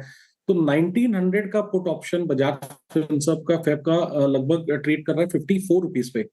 1900 का पुट ऑप्शन 54 रुपीज पे ट्रेड कर रहा है, इसे बाय करें। स्टॉप लॉस रहेगा 40 रुपीज का, और टारगेट्स हमारे यहाँ पे रहेंगे 80 रुपीज के। ओके, बजाज ट्विंस आए हैं रडार पर मानस जी और अमित जी के नजर में, और दोनों का ही पुट लेने हैं आपको। अरुण कुमार मंत्री जी, ऑप्शंस में आपके पिक? श्रेया जी, मेटल स्पेस के साथ ही जाना चाहूंगा। मुझे लग रहा है कहीं ना कहीं steel as a sector overall momentum में अच्छा है, तो 192 के कॉल ऑप्शन को लेने की सलाह है। टाटा स्टील के 192 को कॉल को बाय करें। 7 रुपए के आसपास चल रहा है, 5.5 रुपए का स्टॉप लॉस लगाए। मुझे लग रहा है 11 रुपए तक के टारगेट पोजिशनली ऑप्शन में आ सकते हैं, तो 192 at the money call option February series का लेके चल सकते हैं। ओके, टाटा स्टील अरुण कुमार मंत्री जी के रडार पर आया यहाँ पे खरीदारी की राइस, क्योंकि पूरा मेटल पैक देखें आप तो अच्छे मोमेंटम में है। अच्छा, अब आगे बढ़ते हैं, और एक्सिस बैंक जल्द क्रेडिट एक्सिस ग्रामीण को खरीद सकता है। CNBC TV 18 को सूत्रों से मिली जानकारी के मुताबिक एक्सिस बैंक क्रेडिट एक्सिस ग्रामीण में प्रमोटर का हिस्सा खरीद सकता है। डिटेल समझते हैं ज्यादा, हमारे साथ यश जैन मौजूद हैं। यश, गुड आफ्टरनून, बताइए क्या खबरें आ रही है आपके पास? पहले एक बहुत इंटरेस्टिंग डील जो शुरुआत हुई है बैंकिंग स्पेस में, हमें अपने सूत्रों से ये जानने मिला है कि एक्सिस बैंक करंटली एक इवैल्यूएशन या एग्जामिनेशन स्टेज में है, जहाँ पे वो ये एग्जामिन कर रहा है कि अगर वो पूरा जो क्रेडिट एक्सिस ग्रामीण में प्रमोटर स्टेक है, जो कि अबाउट 66% है, उस पूरे स्टेक को अक्वायर कर सकता है या नहीं। हमें अपने सूत्रों से ये भी पता चला है कि क्रेडिट एक्सिस ग्रामीण के प्रमोटर्स, जो कि क्रेडिट एक्सिस इंडिया BV नाम से लिस्टेड है, उन्होंने अपना पूरा स्टेक, जो कि 66% स्टेक है, उसको बेचने के लिए इन्वेस्टमेंट बैंकर्स को अपॉइंट कर लिया गया है। हमें ये भी पता चला है कि ये इन्वेस्टमेंट बैंकर्स में से एक फॉरेन इन्वेस्टमेंट बैंक और एक इंडियन इन्वेस्टमेंट बैंक को अपॉइंट कर दिया गया है ये प्रोसेस को रन करने के लिए। और अभी इनिशियल स्टेज में एक्सिस बैंक इवैल्यूएशन कर रहा है कि किस तरह वो ये 66% स्टेक को अक्वायर कर सकता है क्रेडिट एक्सिस ग्रामीण में। ऑफ कोर्स अगर ये ट्रांजैक्शन आगे बढ़ता है तो एक तरीके से, क्योंकि प्रमोटर एग्जिट होगा क्रेडिट एक्सिस ग्रामीण से, वहाँ पे एक ओपन ऑफर की भी संभावना बन जाएगी, और एक्सिस बैंक को ये ट्रांजैक्शन सपोर्ट करने के लिए fund raising, additional fund raising पे भी ध्यान देना पड़ेगा, जो कि उन्हें करना पड़ेगा। टोटल वैल्यू जो कि प्रमोटर के स्टेक की है क्रेडिट एक्सिस ग्रामीण में, वो 14,000 करोड़ है। कंपनी का मार्केट कैप तकरीबन 22,000 करोड़ है, और अगर उनका ब्रांच नेटवर्क देखा जाए तो 2,222 ब्रांचेस है, 44 लाख कस्टमर्स है, AUM 26,000 करोड़ से ऊपर का है। तो एक काफ़ी बड़ा माइक्रो फाइनेंस इंस्टीट्यूशन है, जहाँ पे प्रमोटर पूरा एग्जिट लेने के लिए देख रहा है, और एक बड़ा बैंक एक्सिस बैंक वो प्रमोटर स्टेक अक्वायर करने के लिए देख रहा है। हमने सारे एंटिटीज़ को इस स्टोरी पे लिखा भी है, जैसे कि एक्सिस बैंक और क्रेडिट एक्सिस ग्रामीण, दोनों का रिप्लाई अभी भी अवेटेड है। ओके, चलिए, तो रिप्लाई अवेटेड है। अब एक काम करते हैं, अब कल आने वाले नंबर्स की बात कर लेते हैं। कल निफ्टी में L&T, मारुति, BEL समेत 4 कंपनियों के नंबर्स आएंगे। वायदा में भी TVS मोटर समेत 5 कंपनियों के नंबर्स आएंगे। हमारे साथ दीपाली और आशीष जुड़े हैं इन नंबर्स के प्रीव्यू के लिए। सबसे पहले दीपाली के पास चलते हैं। TVS और मारुति से शुरुआत करेंगे। मारुति और TVS के नंबर्स कैसे रहेंगे? Deepali, good afternoon. Maruti Suzuki के नंबर स्ट्रांग रह सकते हैं और फेस्टिव डिमांड तो स्ट्रांग रही ही है। हायर वॉल्यूम्स भी इस क्वार्टर में कंपनी ने रिपोर्ट किए हैं और साथ ही साथ जो प्रोडक्ट मिक्स है वो बेटर हुआ है, जिसके कारण ओवरऑल अर्निंग्स में ग्रोथ दिखाई देगी। रेवेन्यूज 50,180 करोड़ रह सकते हैं वर्सेस 38,492 करोड़। मुनाफा भी 3525 करोड़ से बढ़कर 4563 करोड़ रह सकता है और एबिटा में भी अच्छी ग्रोथ 5,900 करोड़ का आंकड़ा कंपनी रिपोर्ट कर सकती है। हालांकि मार्जिन्स टुवर्ड्स फ्लैट ही रहेंगे। 11.6% के मुकाबले मार्जिन्स 11.8% पर रह सकते हैं वाई बेसिस पे। दरअसल अगर आप वॉल्यूम्स देखेंगे इस क्वार्टर में तो 18% की ग्रोथ रही वाई बेसिस पे। वॉल्यूम मिक्स की बात करें तो जो यूटिलिटी व्हीकल का कंपोनेंट है वो बढ़ता हुआ दिखाई दिया इस क्वार्टर में। जो कंपोजिशन रहा Q3 में वो 33.5% के आसपास रहा यूटिलिटी व्हीकल्स का वर्सेस 28% अगर सीक्वेंशियल बेसिस पे कंपेयर करें। एक्सपेक्टेशंस ये है कि इस क्वार्टर में जो एवरेज सेलिंग प्राइस है वहां भी 10% के आसपास की ग्रोथ एक्सपेक्टेड है। मार्जिन्स में मिक्स ट्रेंड इसलिए देखने को मिल रहे हैं क्योंकि जो डिस्काउंट था वो हायर साइड पर रहा था इस क्वार्टर में, प्लस जो कमोडिटी कॉस्ट थी उसका भी प्रेशर बनते हुए दिखाई दिया, इसलिए मार्जिन्स फ्लैट टुवर्ड्स पॉजिटिव रह सकते हैं। नंबर्स स्ट्रॉन्ग एक्सपेक्टेड है, हालांकि नंबर्स के साथ इंपॉर्टेंट रहेगी मैनेजमेंट की कमेंट्री आगे की डिमांड आउटलुक पर और साथ ही ई विटारा को लेकर क्या प्लान्स है एग्जैक्टली, कब प्राइसिंग सामने आएगी, कब बिकना शुरू होगी, किस तरीके का ट्रैक्शन आ रहा है, ये कुछ इंपॉर्टेंट फैक्टर्स रहेंगे। ओके, ये रही बात मारुति की, लेकिन अब आते हैं टू व्हीलर स्पेस पे। दीपाली, टीवीएस से क्या एक्सपेक्टेशन है इस बार? टीवीएस मोटर्स की बात करें तो टू व्हीलर सेगमेंट में अपने पीयर्स को आउट परफॉर्म करते हुए दिखाई देगा TVS Motors. Strong Q3 performance रह सकती है। वॉल्यूम ग्रोथ रोबस्ट रही इस क्वार्टर में, ऑपरेटिंग लीवरेज का फायदा मिलेगा और साथ ही साथ फेवरेबल करेंसी एनवायरनमेंट से भी ओवरऑल अर्निंग्स में ग्रोथ दिखाई देगी। रेवेन्यू 12,208 करोड़ कंपनी रिपोर्ट कर सकती है वर्सेज 9,097 करोड़ वाई बेसिस पे। मुनाफा भी लगभग 40% बढ़कर आ सकता है, 618 करोड़ से बढ़कर 1,009 करोड़ एक्सपेक्टेड है। सिमिलर ग्रोथ एबिटा फ्रंट पर भी रहेगी, 1,570 करोड़ का आंकड़ा कंपनी रिपोर्ट कर सकती है और मार्जिन्स भी 11.9% से बढ़कर 12.8% तक रह सकते हैं वाई बेसिस पे। दरअसल Q3 में जो ओवरऑल वॉल्यूम ग्रोथ रही वो 27% के आसपास रही। डोमेस्टिक डिमांड में तो रिकवरी देखने को मिली, एक्सपोर्ट ग्रोथ भी हायर साइड पर है, लगभग 40% के आसपास की एक्सपोर्ट ग्रोथ Q3 में कंपनी ने रिपोर्ट की है। स्कूटर सेल्स इस क्वार्टर में 25% ऊपर रहे, मोटरसाइकिल्स में 31% की ग्रोथ रही और 3 व्हीलर्स में 106% की ग्रोथ रही। इसके अलावा एबिटा मार्जिन्स जो हम देख रहे हैं वो एक्सपैंड हो रहे हैं क्योंकि बेनिफिट मिला कॉस्ट कंट्रोल का, पीएलआई बेनिफिट्स का और साथ ही साथ आईएनआर एप्रिसिएशन का। लेकिन इंपॉर्टेंट ये है कि थोड़ा प्रेशर ईवी स्कूटर सेगमेंट में देखने को मिल रहा है, लेकिन वो ऑफसेट हुआ बाकी फैक्टर्स की वजह से। लेकिन ओवरऑल नंबर स्ट्रांग रहेंगे टीवीएस मोटर्स के भी। ओके, टीवीएस मोटर्स के भी नतीजे अच्छे आ सकते हैं। तो ऑटो स्पेस से हमने 2 काउंटर्स की चर्चा कर ली और प्रीव्यू समझ लिया, लेकिन आशीष आप बताइए कि एलएनटी और बीईएल के रिजल्ट कैसे रह सकते हैं, स्ट्रीट क्या एक्सपेक्ट कर रहे हैं? देखिए, एलएनटी की बात की जाए तो यहाँ पर काफ़ी अच्छे नंबर्स देखने को मिल सकते हैं। इनफैक्ट अगर आप टॉप से लेके बॉटम लाइन तक देखें तो आपको ग्रोथ और इम्प्रूवमेंट काफ़ी नजर आएगा। रेवेन्यू देखें, सबसे पहले 16% की बढ़त यहाँ पर आपको देखने को मिल सकती है कंपेयर टू प्रीवियस ईयर। बात करें एबिटा की तो तकरीबन 20% की बढ़त है। अच्छा, बढ़िया बात है कि ग्रोथ के साथ आपको मार्जिन एक्सपांशन भी देखने को मिलेगा। 9.7% से अब 10% के एबिटा मार्जिन एक्सपेक्ट करके चल सकते हैं और मुनाफे में ग्रोथ काफ़ी शानदार है। एलएनटी जैसे साइज़ वाली कंपनी के लिए 30-31% की मुनाफे की ग्रोथ अपने आप में सिग्निफिकेंट हो जाता है और दरअसल ये अच्छे नंबर्स इसके लिए देखने को मिले क्योंकि इनका जो कोर ईपीसी कारोबार है इसमें जो एबिटा मार्जिन्स हैं तकरीबन 7.9% के देखने को मिले थे, जो कि पिछले साल 7.6% थे और सीक्वेंशियली 7.8, यानी दोनों हिसाब से कोर ईपीसी कारोबार में आपको इंप्रूवमेंट नजर आएगा। हायर ग्रोथ यहाँ पर देखने को मिली है इनके एनर्जी सेगमेंट में कंपेयर टू इंफ्रास्ट्रक्चर, तो मार्जिन्स अगेन थोड़े से बेटर हो गए। लेकिन ऑर्डर बुक कैसी है, ओवरसीज का एग्जीक्यूशन कैसा है और घरेलू ऑर्डर बुक ग्रोथ को लेकर कमेंट्री क्या निकल कर आ रही है, ये की मॉनिटरेबल रहेगा। एलएनटी के नतीजे तो बढ़िया आ रहे हैं। अब बात करते हैं बीएल की, तो बीएल में भी ग्रोथ अच्छी है लेकिन मार्जिन में डिसअपॉइंटमेंट देखने को मिलेगा। लेकिन इसके पीछे कारण ये कि पिछले साल मार्जिन का आपके पास ऑलरेडी काफ़ी बड़ा हाई बेस था, लेकिन ग्रोथ आप देखिए, रेवेन्यू तकरीबन 18%, एबिटा 16% बढ़कर 1912 करोड़ के आसपास एक्सपेक्टेड है। मार्जिन जैसा कि मैंने बताया कि करीब 50 बेसिस पॉइंट का कट देखने को मिल सकता है। आप 28.7 से 28.2% के एबिटा मार्जिन एक्सपेक्ट कर सकते हैं और मुनाफा तकरीबन 13% बढ़कर 1487 करोड़ आपको देखने को मिलेगा। क्वार्टर के दौरान एग्जीक्यूशन ठीक ठाक देखने को मिला है और मार्जिन का जैसे कि मैंने बताया कि हाई बेस का इफेक्ट है, लेकिन साथ में अगर आप देखें तो इनकी जो रेडार है, मिसाइल सिस्टम है, इसकी ऑर्डर बुक कैसी है, एग्जीक्यूशन कैसा रहा है और आगे क्या प्लान्स है, इसके ऊपर बाजार नजर रखेगा। नतीजे देखें तो बीएल के ठीक ठाक आएंगे। नतीजे बीएल के ठीक ठाक आएंगे। शुक्रिया आशीष और दीपाली आप दोनों का। मीनवाइल मार्केट अब कोशिश कर रहा है वापस डे हाई पर आने के लिए। बैंक निफ्टी 59,000 पार कर चुका है इस समय। एक बार बैंक निफ्टी लेकर आइए जरा वापस और देखिए क्या शानदार मूव इस समय बैंक निफ्टी में आ रहे हैं। तो 59,000 के ऊपर एक दो स्टॉक्स और देखते हैं। एक तो आप लेकर आइए नैल्को देखिए जरा स्क्रीन पर। अरे आज सुबह हमने ChatGPT 1 में डिस्कस किया था, नैल्को डे हाई पर आ गया ये स्टॉक। सीजी पावर के नंबर्स खराब हैं, लेकिन सीजी पावर आई थिंक पिछले एक महीने में काफ़ी गिर चुका है आई थिंक, और लोअर लेवल से थोड़ी रिकवरी है। एक महीने का चार्ट रखिएगा सीजी पावर का।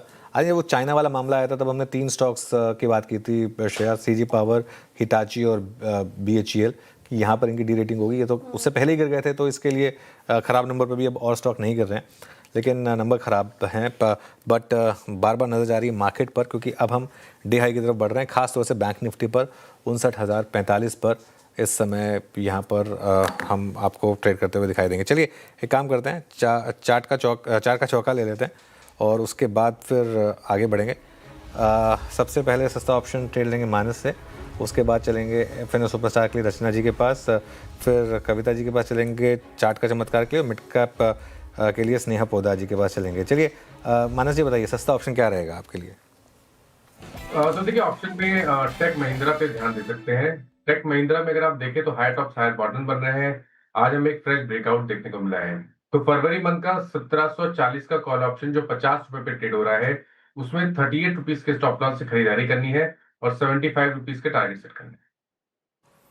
ओके, टेक महिंद्रा पहला ट्रेड हो गया है। 1743 पे स्ट्राइक आपको बाय करनी है 1740 के। रचना जी आपका FNO सुपरस्टार? जी, हम इंडिगो को बाय करेंगे फरवरी के फ्यूचर्स में, जिसमें हम ऐसे लगाएंगे 30 रुपए का, विच इज 4770 करीब करीब, एंड हमारा 60 रुपीज का टारगेट होगा, विच इज 4860। ओके, तो ये हो गई रचना जी की पिक FNO सुपरस्टार के लिए। कविता जी चार्ट का चमत्कार के लिए आप क्या पिक कर रही हैं? श्रेया IT से ही HCL technologies is also looking good. Cup and handle formation का ब्रेकआउट आते हुए है विद स्टॉप लॉस ऑफ 1710, 1760 के प्राइस टारगेट के लिए आप HCL टेक में पोजीशन कर सकते हैं। HCL टेक में पोजीशन बनाएं। चलिए अब मिड कैप फंडा के लिए स्नेहा जी के पास चला जाए। स्नेहा जी बताइए क्या पिक किया आपने? मिड कैप फंडा में मैंने APL अपोलो पिक किया है। सो कंपनी ने काफ़ी अच्छे नतीजे दिए। इनफैक्ट अगर आप देखेंगे तो कंपनी के पास 55% मार्केट शेयर है स्टील ट्यूब, जो स्ट्रक्चरल स्टील ट्यूब्स होती है, एंड काफ़ी जोरों शोरों से कंपनी अपनी ओवरऑल कैपेसिटी को एक्सपैंड कर रही है इंडिया में as well as in Dubai. तो एक्सपोर्ट अपॉर्चुनिटीज़ इनकी यहाँ से काफ़ी ग्रो हो सकती है। सो APL अपोलो को रडार पे रख सकते हैं, जहाँ पे आप अर्निंग्स ग्रोथ 30% प्लस एक्सपेक्ट कर सकते हैं ओवर नेक्स्ट 2 to 3 years। सो इसमें टारगेट प्राइस एक्सपेक्ट करें 2260 का। APL अपोलो ट्यूब्स ये हो गई मिड कैप फंडा में स्नेहा जी के पिक। ChatGPT पार्ट 2 में भी इसको शुमार किया गया था, अच्छा मूव दिखाता हुआ। चलिए एक रिकैप आपके लिए चार का चौका का लेकर आ जाते हैं। सस्ता ऑप्शन के साथ हमने शुरुआत की, मानस जायसवाल जी की तरफ से आया टेक महिंद्रा। आपको 1740 का कॉल लेना है, 75 के टारगेट हैं और 38 का स्टॉप लॉस लगाना है। FNO सुपरस्टार के लिए रचना जी को पसंद आ रहा है इंटर ग्लोब एविएशन। फ्यूचर्स में खरीदारी की राय है, 4860 की टारगेट देखनी, वो 4770 का लगाना है। उसके बाद कविता जी को चार्ट का चमत्कार के लिए HCL टेक भा रहा है। HCL टेक भी आज हमारे ChatGPT में शुमार था और स्ट्रेंथ दिखाता ये काउंटर। 1760 के टारगेट है, 1710 का आपको स्टॉप लॉस लगाना है। मिड कैप फंडा के लिए अभी अभी APL अपोलो ट्यूब्स आए रडार पर, स्नेहा जी के कह रहे खरीदारी कर सकते हैं, 2260 तक के स्टॉक जाएगा। ओके, अब आगे बढ़ते हैं और आज 2 काउंटर्स इनफैक्ट लेकर आइए स्क्रीन पर। सिंजिन और वन सोर्स फार्मा में तगड़ी बिकवाली हमें देखने को मिल रही है और दोनों कंपनियों के नतीजे में ऐसा क्या आ गया Q3 में जो कि इस तरह कदर दोनों काउंटर्स टूटे हैं, और डिटेल में समझते हैं।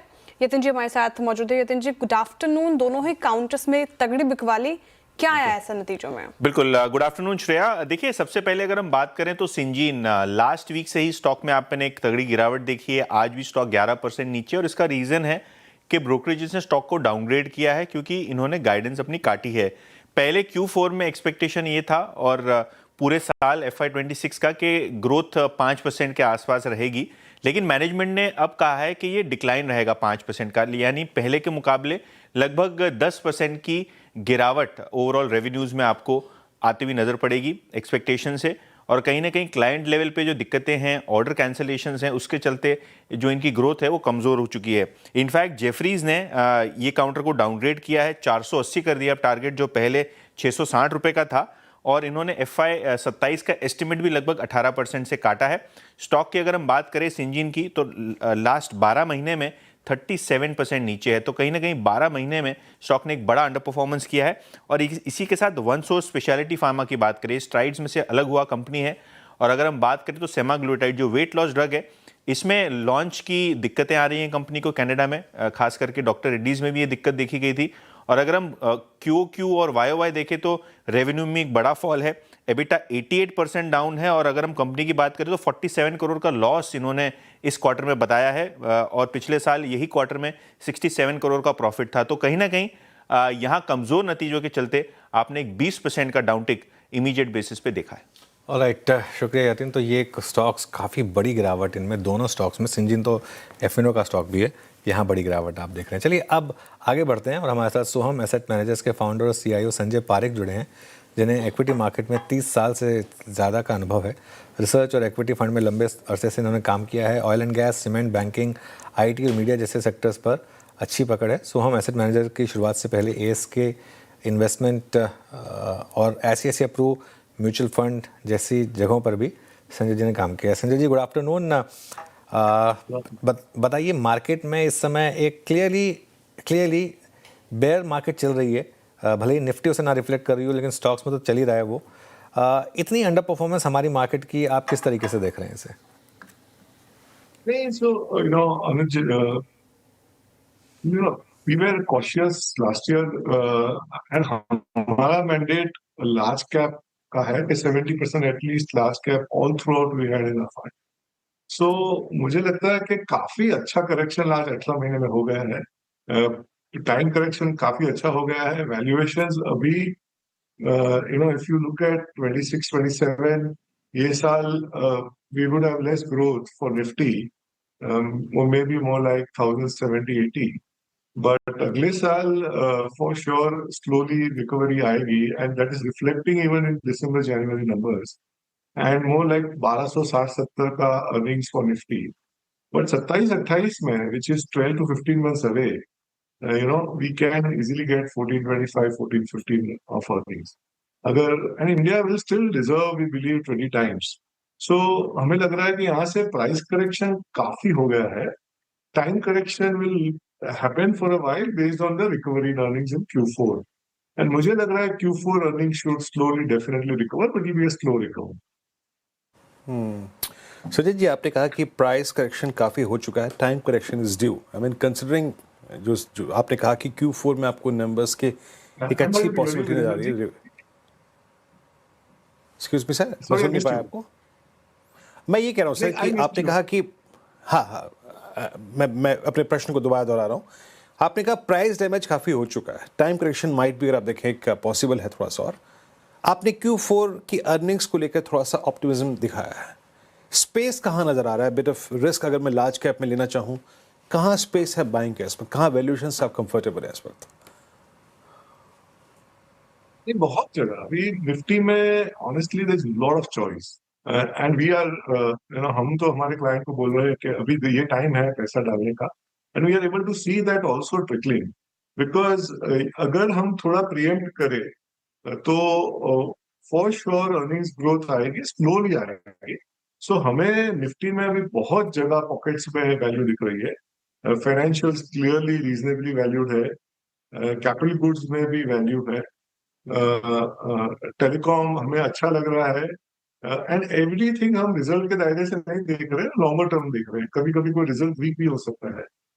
पोर्ट्स हमें अच्छे लग रहे हैं, कैपिटल गुड अच्छा लग रहा है। सीमेंट में ओवर कैपेसिटी है, बट अल्ट्राटेक का रिजल्ट डेफिनेटली सरप्राइजिंग था।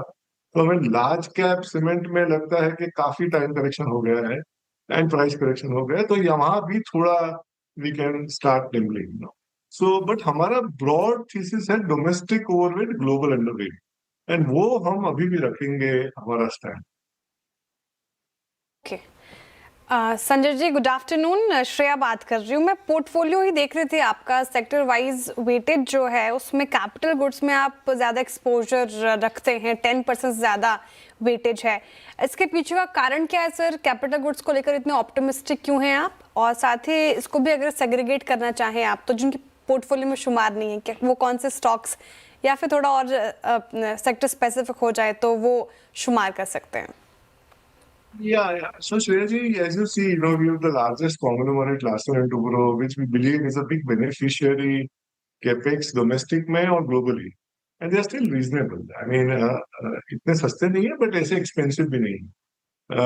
So this is a long-term structural holding we want to keep in Larsen & Toubro, which is a very, very strong play on India capital goods spend. The second, of course, we have one company which is into prefab, Interart, जो unorganized से organized, people want to set up their plants very fast, and they are the biggest beneficiary.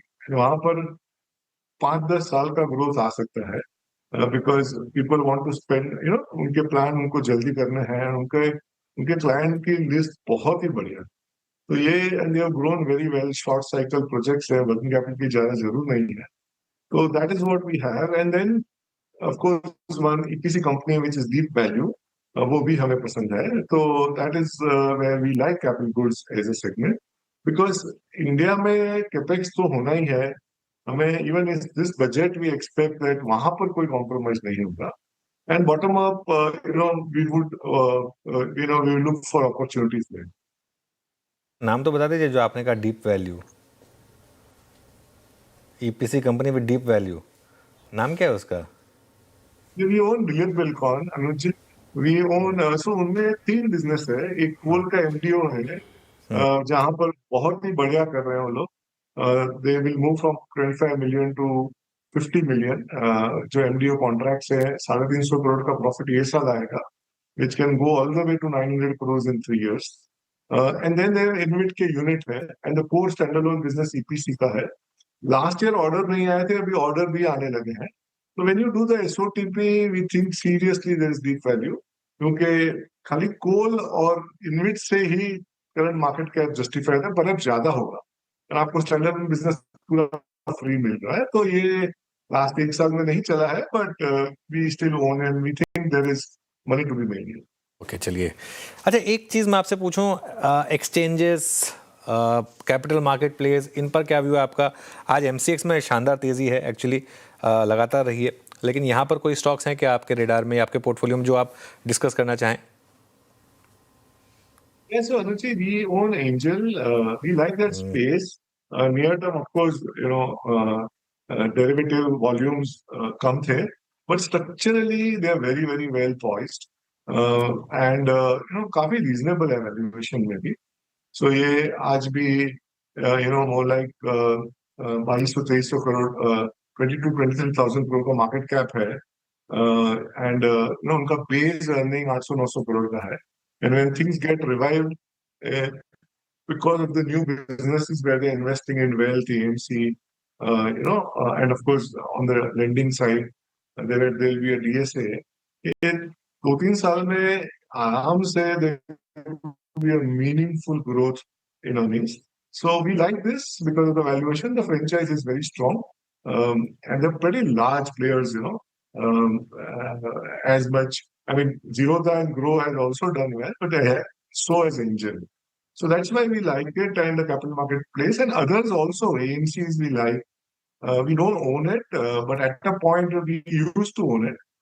So वहाँ पर भी at a price we would want to again get it. Wealth also is good, but at least we will see what is stacking up well in valuation. Okay, अच्छा संजय, ये cement space पे आपका take क्या है? I mean UltraTech cement के आपने numbers देखे, ये कुछ ऐसी पॉकेट्स जो अभी भी फर्म है, स्ट्रॉन्ग है।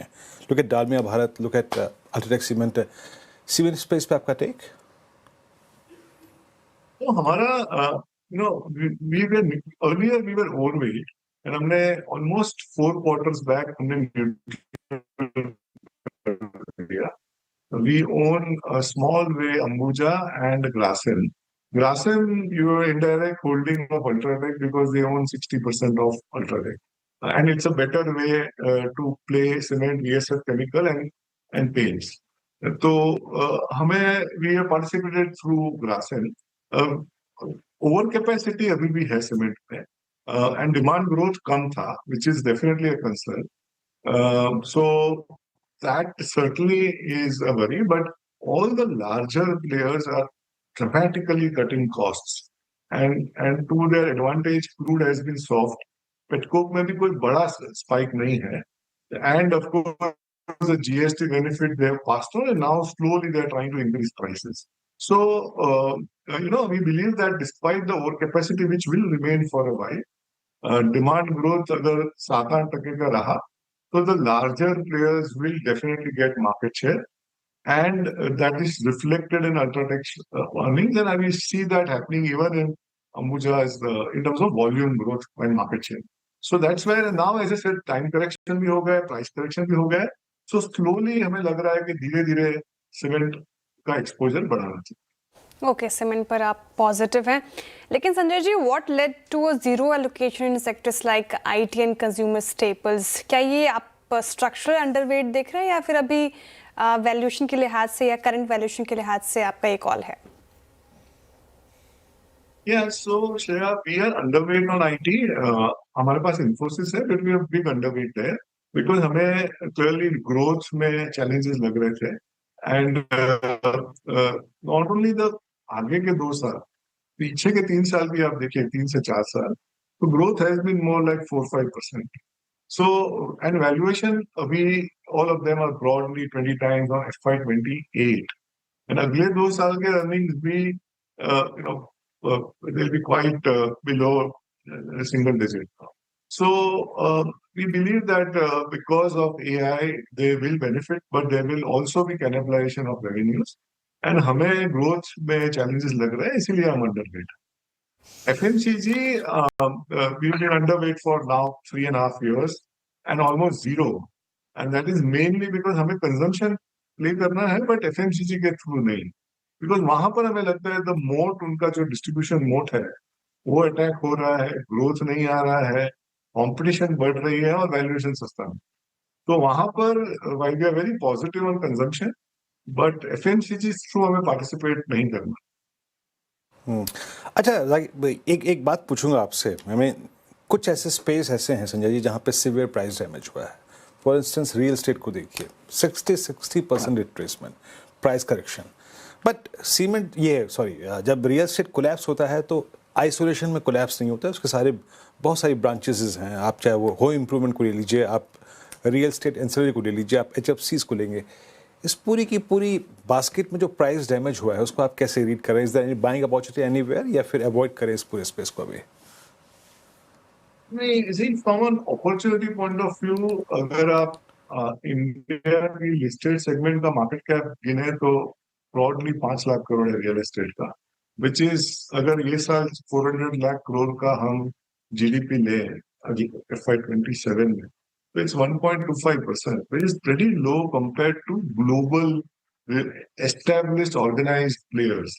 हमारे यहाँ फ्रेगमेंटेशन है, अनऑर्गेनाइज्ड सेगमेंट है बड़ा, but some of the names जहाँ लैंड बैंक खुद की है, and we own DLF, so with that caveat, जहाँ लैंड बैंक 20-25 साल की खुद की है, वहां पर मुझे लग रहा है कि एटलीस्ट वैल्यूएशन काफी रीजनेबल हो गया है. And then some of the other large players also, there certainly some bottom fishing can be done based on bottom up research. But for now we own DLF because of the rental piece, which is very good. The land bank that they have, and then the ongoing project mainly in the ultra premium segment like Dahlias and Camellias. So, हमारा SOTP is significantly showing upside. Near-term demand can be weak, which is cyclical, but it's the largest asset class, even bigger than equities, and hence the wealth effect जो हम देख रहे हैं अभी, while हम market के खाली कैपिटल मार्केट जैसे पॉइंट ऑफ व्यू से देख रहे हैं, जहाँ मिड एंड स्मॉल कैप में थोड़ा रिएक्शन है, बट अगर गोल्ड देखें तो 80,000 से 1.5 लाख रुपया का जो गोल्ड हुआ है, that is move the total wealth. अगर हम 30,000 टन ले इंडिया में तो 225 लाख करोड़ से 450 लाख करोड़ हो गया, which is very large. And all this wealth effect eventually will reflect in terms of moving towards asset classes like real estate. It is cyclical, so at a point you will see cyclicality, but हमें लग रहा है कि वहां पर थोड़ा exposure लेना चाहिए in a large established player with land bank. Shri Sanjay ji, बहुत बहुत शुक्रिया, आप इस कार्यक्रम में शामिल हुए, सभी सेक्टर्स पे अपना व्यू आपने रखा, बहुत बहुत शुक्रिया इस कार्यक्रम में शामिल होने के लिए। चलिए इंडिसेस देखिए आइए, और निफ्टी आपकी स्क्रीन पर इट्स 25170 डे हाई की ट्रैजेक्टरी में ट्रेड करता हुआ, लेकिन इंटरेस्टिंग है बैंक निफ्टी 59,200, यानी इस दर्द भरे महीने में जनवरी के सो फार सबसे बड़ा इंट्राडे रिवर्सल कहीं पर है तो वो है बैंक निफ्टी में। And thanks to PSU bank Anuj और इनफैक्ट आईसीआईसीआई बैंक इस प्राइस पर व्यू अनुज कल के लिए क्या रहेगा और ये क्लोज कैसा है? देखिए क्लोज अच्छा है, इसमें कोई डाउट नहीं है, लेकिन सिर्फ एक दिन के क्लोज से बात बनेगी नहीं। मैं अभी भी यही व्यू रखूँगा कि आप जीरो पोजीशन के साथ घर जाएं, मार्केट आपको मौके दे रहा है। इंटरडे में आज सुबह मार्केट ने बहुत शानदार मौका दिया। इंटरडे में हम सब बात कर रहे थे कि अगर रिवर्सल आना तो यहीं से आना है, तो वेट करें इस तरीके के मौके की। लेकिन ओवरऑल मार्केट का टेक्सचर अभी भी वीक है, अभी भी ओवरऑल मार्केट कमज़ोर है। बैंक निफ्टी का लेकिन आज का जो लास्ट आधे घंटे का मूव है वो काफ़ी शानदार है।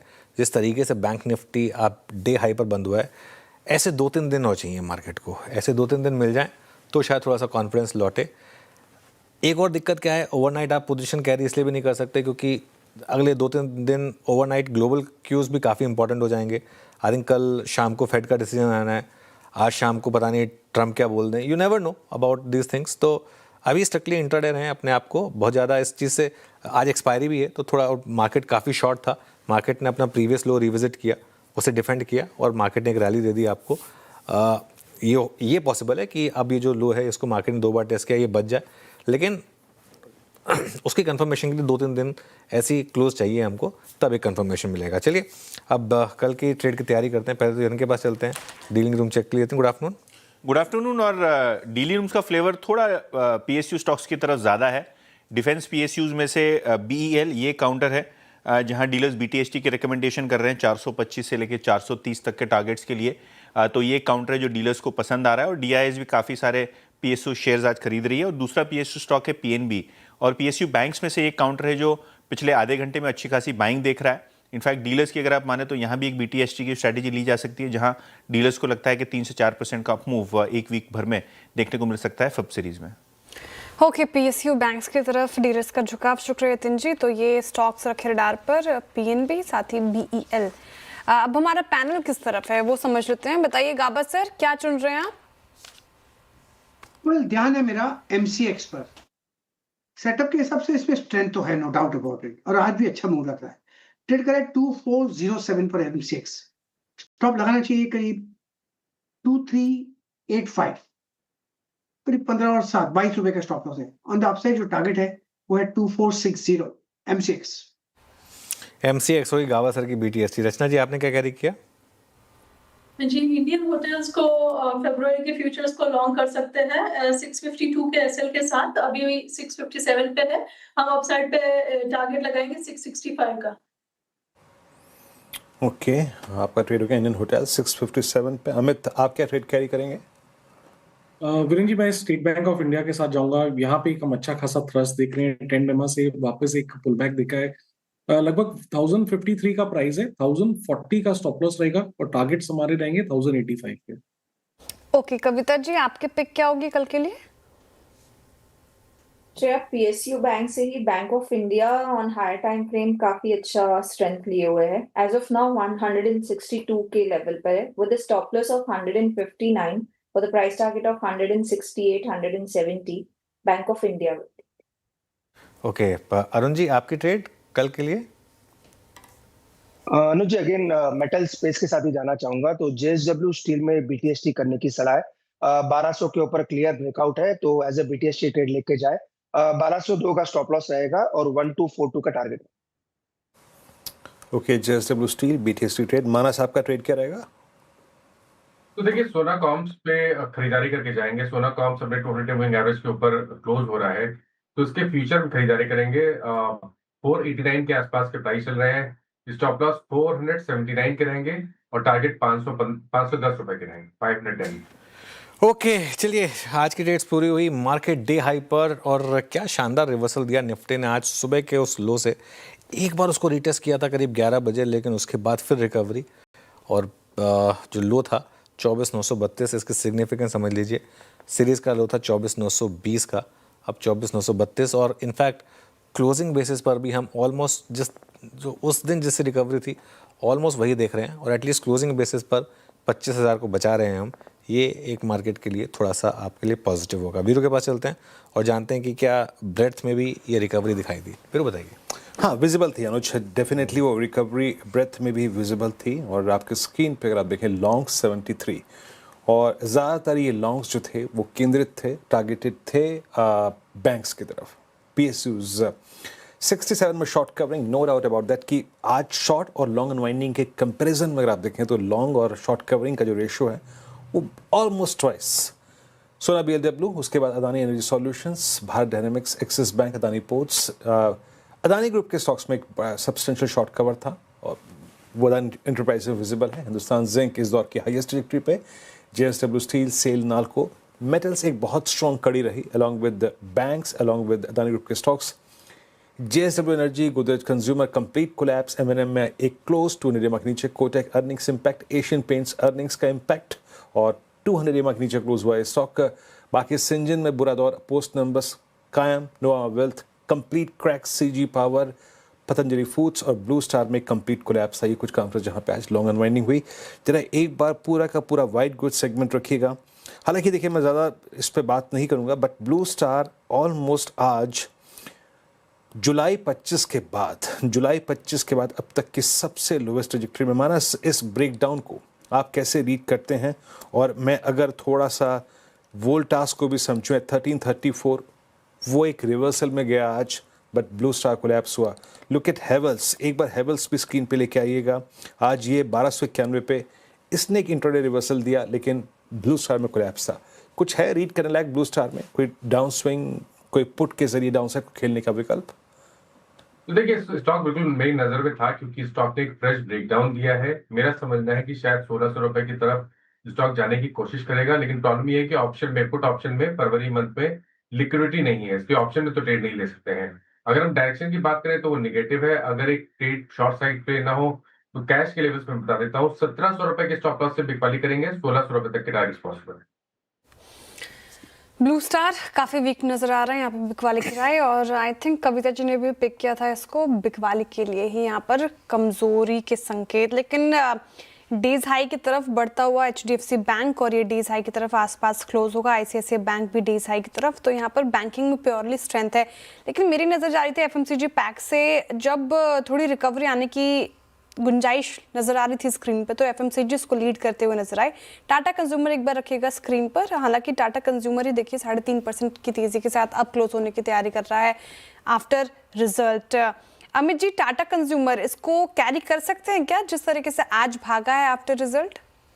जी कैरी किया जा सकता है। स्टॉक ने अपने की मूविंग एवरेजेस क्रॉस किए और वॉल्यूम्स आप देखें तो यहाँ पे रिकॉर्ड है।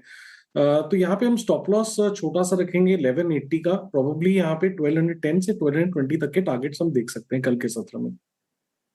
तो रिजल्ट इंपैक्ट देखने को मिल रहा है। टाटा कंज्यूमर 3.5% अप, वही गोदरेज कंज्यूमर देखिए 5.5% डाउन। तो जिस तरह से रिजल्ट आ रहे हैं स्ट्रीट वैसे ही अकॉर्डिंगली रिवॉर्ड कर रहा है। लेकिन PSU बैंक्स क्लियरली आज यहाँ पर PNB, SBI देखिए, bank of Baroda, bank of India सभी में अच्छी खासी तेजी। एक बार SBI भी देख लेते हैं, 2.5% की तेजी के साथ अब क्लोज हो रहा है। इसमें क्या किया जाए? रचना जी हमारे साथ हैं। रचना जी, SBI इसको ले जा सकते हैं? जी SBI को डेफिनेटली लेके जा सकते हैं, और यहाँ पे जो मोमेंटम जिस हिसाब से आज ओवरऑल मार्केट में भी शुरू हुआ है, this could probably be a pre budget rally also. मतलब कुछ ज्यादा ही पावर दिखा रहा है मार्केट पिछले 15-20 मिनट से। तो ये 2-3 दिन अगर चल जाए ऐसा अपस्विंग होगा, तो यहाँ पे हम इसमें 75 and 1080 का नंबर भी देख सकते हैं और ये रैली 2-3 दिन कंटिन्यू भी हो सकती है। Okay, state bank of India all time high पे क्लोज होता हुआ और बैंकिंग में स्ट्रॉन्ग मूव्स थे। भले ही आपको जो वर्कशीट दिखा रहा था शुरुआती टॉप 5 में वो ना हो, बट एक साइजेबल पुल बैक था। बैंक निफ्टी और निफ्टी इटसेल्फ अगर आप देखें तो 25,200 के ऊपर आता हुआ। निफ्टी आईटी देखिए एक बाइएगा 1% ऊपर। निफ्टी आईटी पिछले 20 जनवरी से लेकर अब तक के सारे सेशंस के हाई को क्रॉस करता हुआ। एक बार हल्की सी स्कैनिंग करते हैं निफ्टी आईटी की। अभी मेरे पास समय है, अभी काफ़ी समय है। एक बार ज़रा प्लीज़ मैं निफ्टी आईटी रखता हूँ यहाँ पर और एक बार लिखा आइएगा। टेक महिंद्रा इसका जिक्र हो चुका था, उसको रिपीट नहीं करूँगा। कोफोज को रखिएगा। ओआई के टर्म्स में आप देखें तो ये अच्छा करता हुआ और साथ ही साथ आप रखिएगा एक बार प्लीज़ परसिस्टेंट को मिड कैप आईटी में। अमित जी अगर थोड़ी सी मिड कैप आईटी की आप स्कैनिंग करें और परसिस्टेंस 73 रुपये ऊपर 1% की तेज़ी यहाँ पे। अगर आप प्लेसमेंट देखें इंडेक्स की नो डाउट कि IT index versus Nifty bank versus Nifty कहीं बेटर स्थिति में है अभी शॉर्ट टर्म टाइम फ्रेम में। आप क्या पिक करना चाहेंगे अगर स्ट्रेंथ पे प्ले करना हो तो आईटी में? जी वीरेंद्र जी, वैसे अगर देखें तो प्रेफरेंस लार्ज कैप के साथ ही है अगर हम टेक महिंद्रा एचसीएल टेक का चार्ट देखें। लेकिन अगर आप मिड कैप आईटी में पॉइंट आउट कर रहे हैं तो वहां पे परसिस्टेंट और कोफोज में से persistent is a better choice. Stock almost near about अपने 50 डेमो को होल्ड कर रहा है। यहाँ पे कंफर्मेशन हमें तब आएगा जब ये स्टॉक 6275 के ऊपर निकले तो एक कंडीशनल बाय तब यहाँ पे बन सकता है with stop loss of 6200 and targets of 6400, but overall bias large caps के साथ ज्यादा बेटर है। Large cap stocks, in fact large cap IT stocks की तरफ ज़्यादा झुकाव, लेकिन पर्सन सिस्टम पे फिलहाल ये व्यू। अच्छी रिकवरी आईटी स्पेस में भी, लेकिन निफ्टी देख रही थी मैं 25,208 के लेवल पर है डेज हाई पर। और सर आपने कहा था 25,200 का लेवल काफ़ी इंपॉर्टेंट है, अगर क्लोजिंग इसके ऊपर होती है तो एक कॉन्फिडेंस वाली बात होगी। क्या अब कन्विक्शन बन रहा है अगर यहाँ 25,200 के ऊपर ही क्लोज होती है, क्योंकि अभी भी कुछ मिनट बाकी है? नहीं देखिए, एडजस्टेड क्लोज तो उसके थोड़ा नीचे आएगा। एक बार जरा थोड़ा सा प्रोविजनल जो हमारे पास वो हम बना के रखते हैं ना, एक बार वो दिखा दीजिए। निफ्टी और बैंक निफ्टी दोनों पर वो देख लेते हैं। शायद देखिए 25,162 पर आएगा फाइनल क्लोज। ये डिफरेंशियल क्यों है मैं लोगों को बता देता हूँ, क्योंकि जो लास्ट के 30 मिनट होते हैं उसके वॉल्यूम वेटेड एवरेज की एक्सपायरी उसके हिसाब से तय होती है। तो जो मूव आए ज़्यादा 3:20 के बाद आए, जो बड़े वाले मूव आए। सिमिलरली अगर आप बैंक निफ्टी में देखेंगे, बैंक निफ्टी 59,300 भी अब क्रॉस कर रहा है, 59,50 पर आ गया वैसे।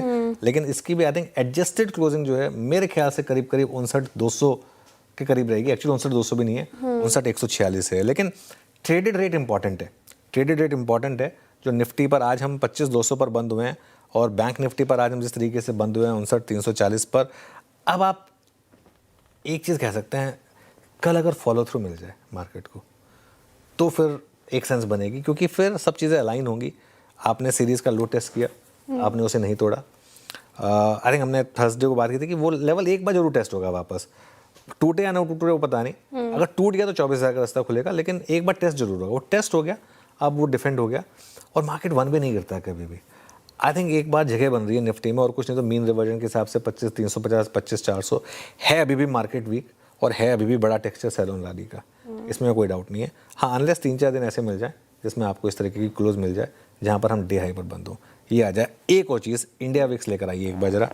इंडिया विक्स देखिए जरा वो कहाँ पर है, क्योंकि आज सुबह हम करीब 10% ऊपर थे, ये पूरा कोलैप्स हो गया है ना, ये 14.29 पर आ गया। अगर ये 13 के नीचे चला, इसका टेक्निकल चार्ट रखिएगा एक बार जरा, इसके 200 डे मूविंग एवरेज करीब 12 के करीब है।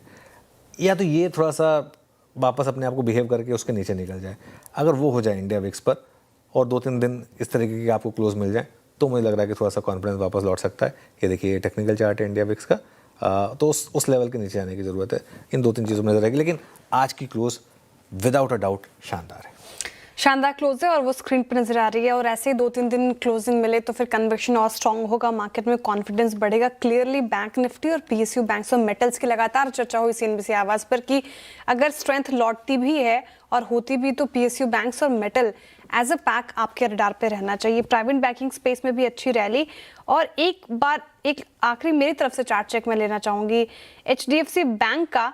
और एचडीएफसी बैंक में जिस तरीके से निचले स्तर से रिकवरी आई है, आप देखेंगे -D चार्ट एचडीएफसी बैंक 1%। आप क्या लगता है आपको उसको कैरी करना चाहिए या फिर थोड़ा वेट करें?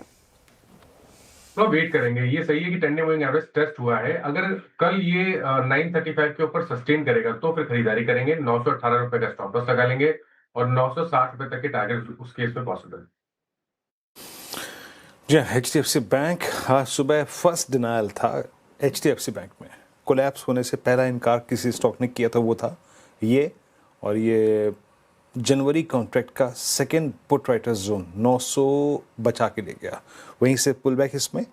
और जिन जिन स्टॉक्स में अच्छा रिवर्सल था उसमें रियल स्टेट स्पेस से DRF था, डिलीवरी को लेके आई है 3.5% ऊपर, बड़े स्ट्रॉन्ग रिवर्सल यहाँ पे।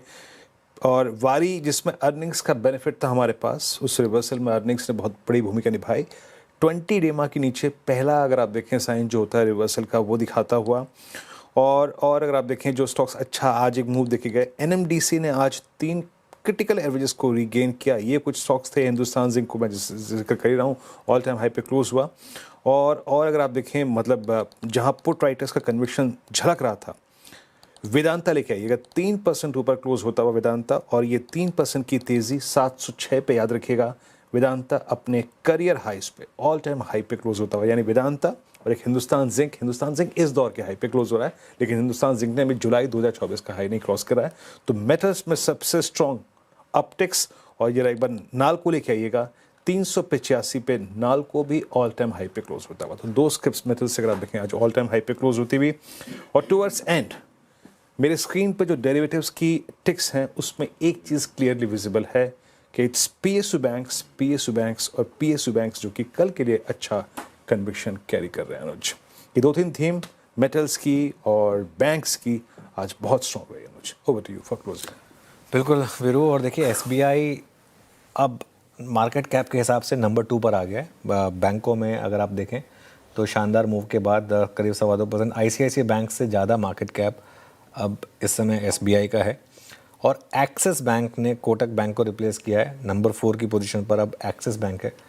तो ये अपने आप में एक काफ़ी टेक्टोनिक शिफ्ट है। 2 आज आपको जो देखने को मिली, SBI ICICI बैंक के ऊपर निकलता हुआ, एक्सिस बैंक कोटक से ऊपर निकलता हुआ। चलिए क्लोज की तरफ बढ़ते हैं।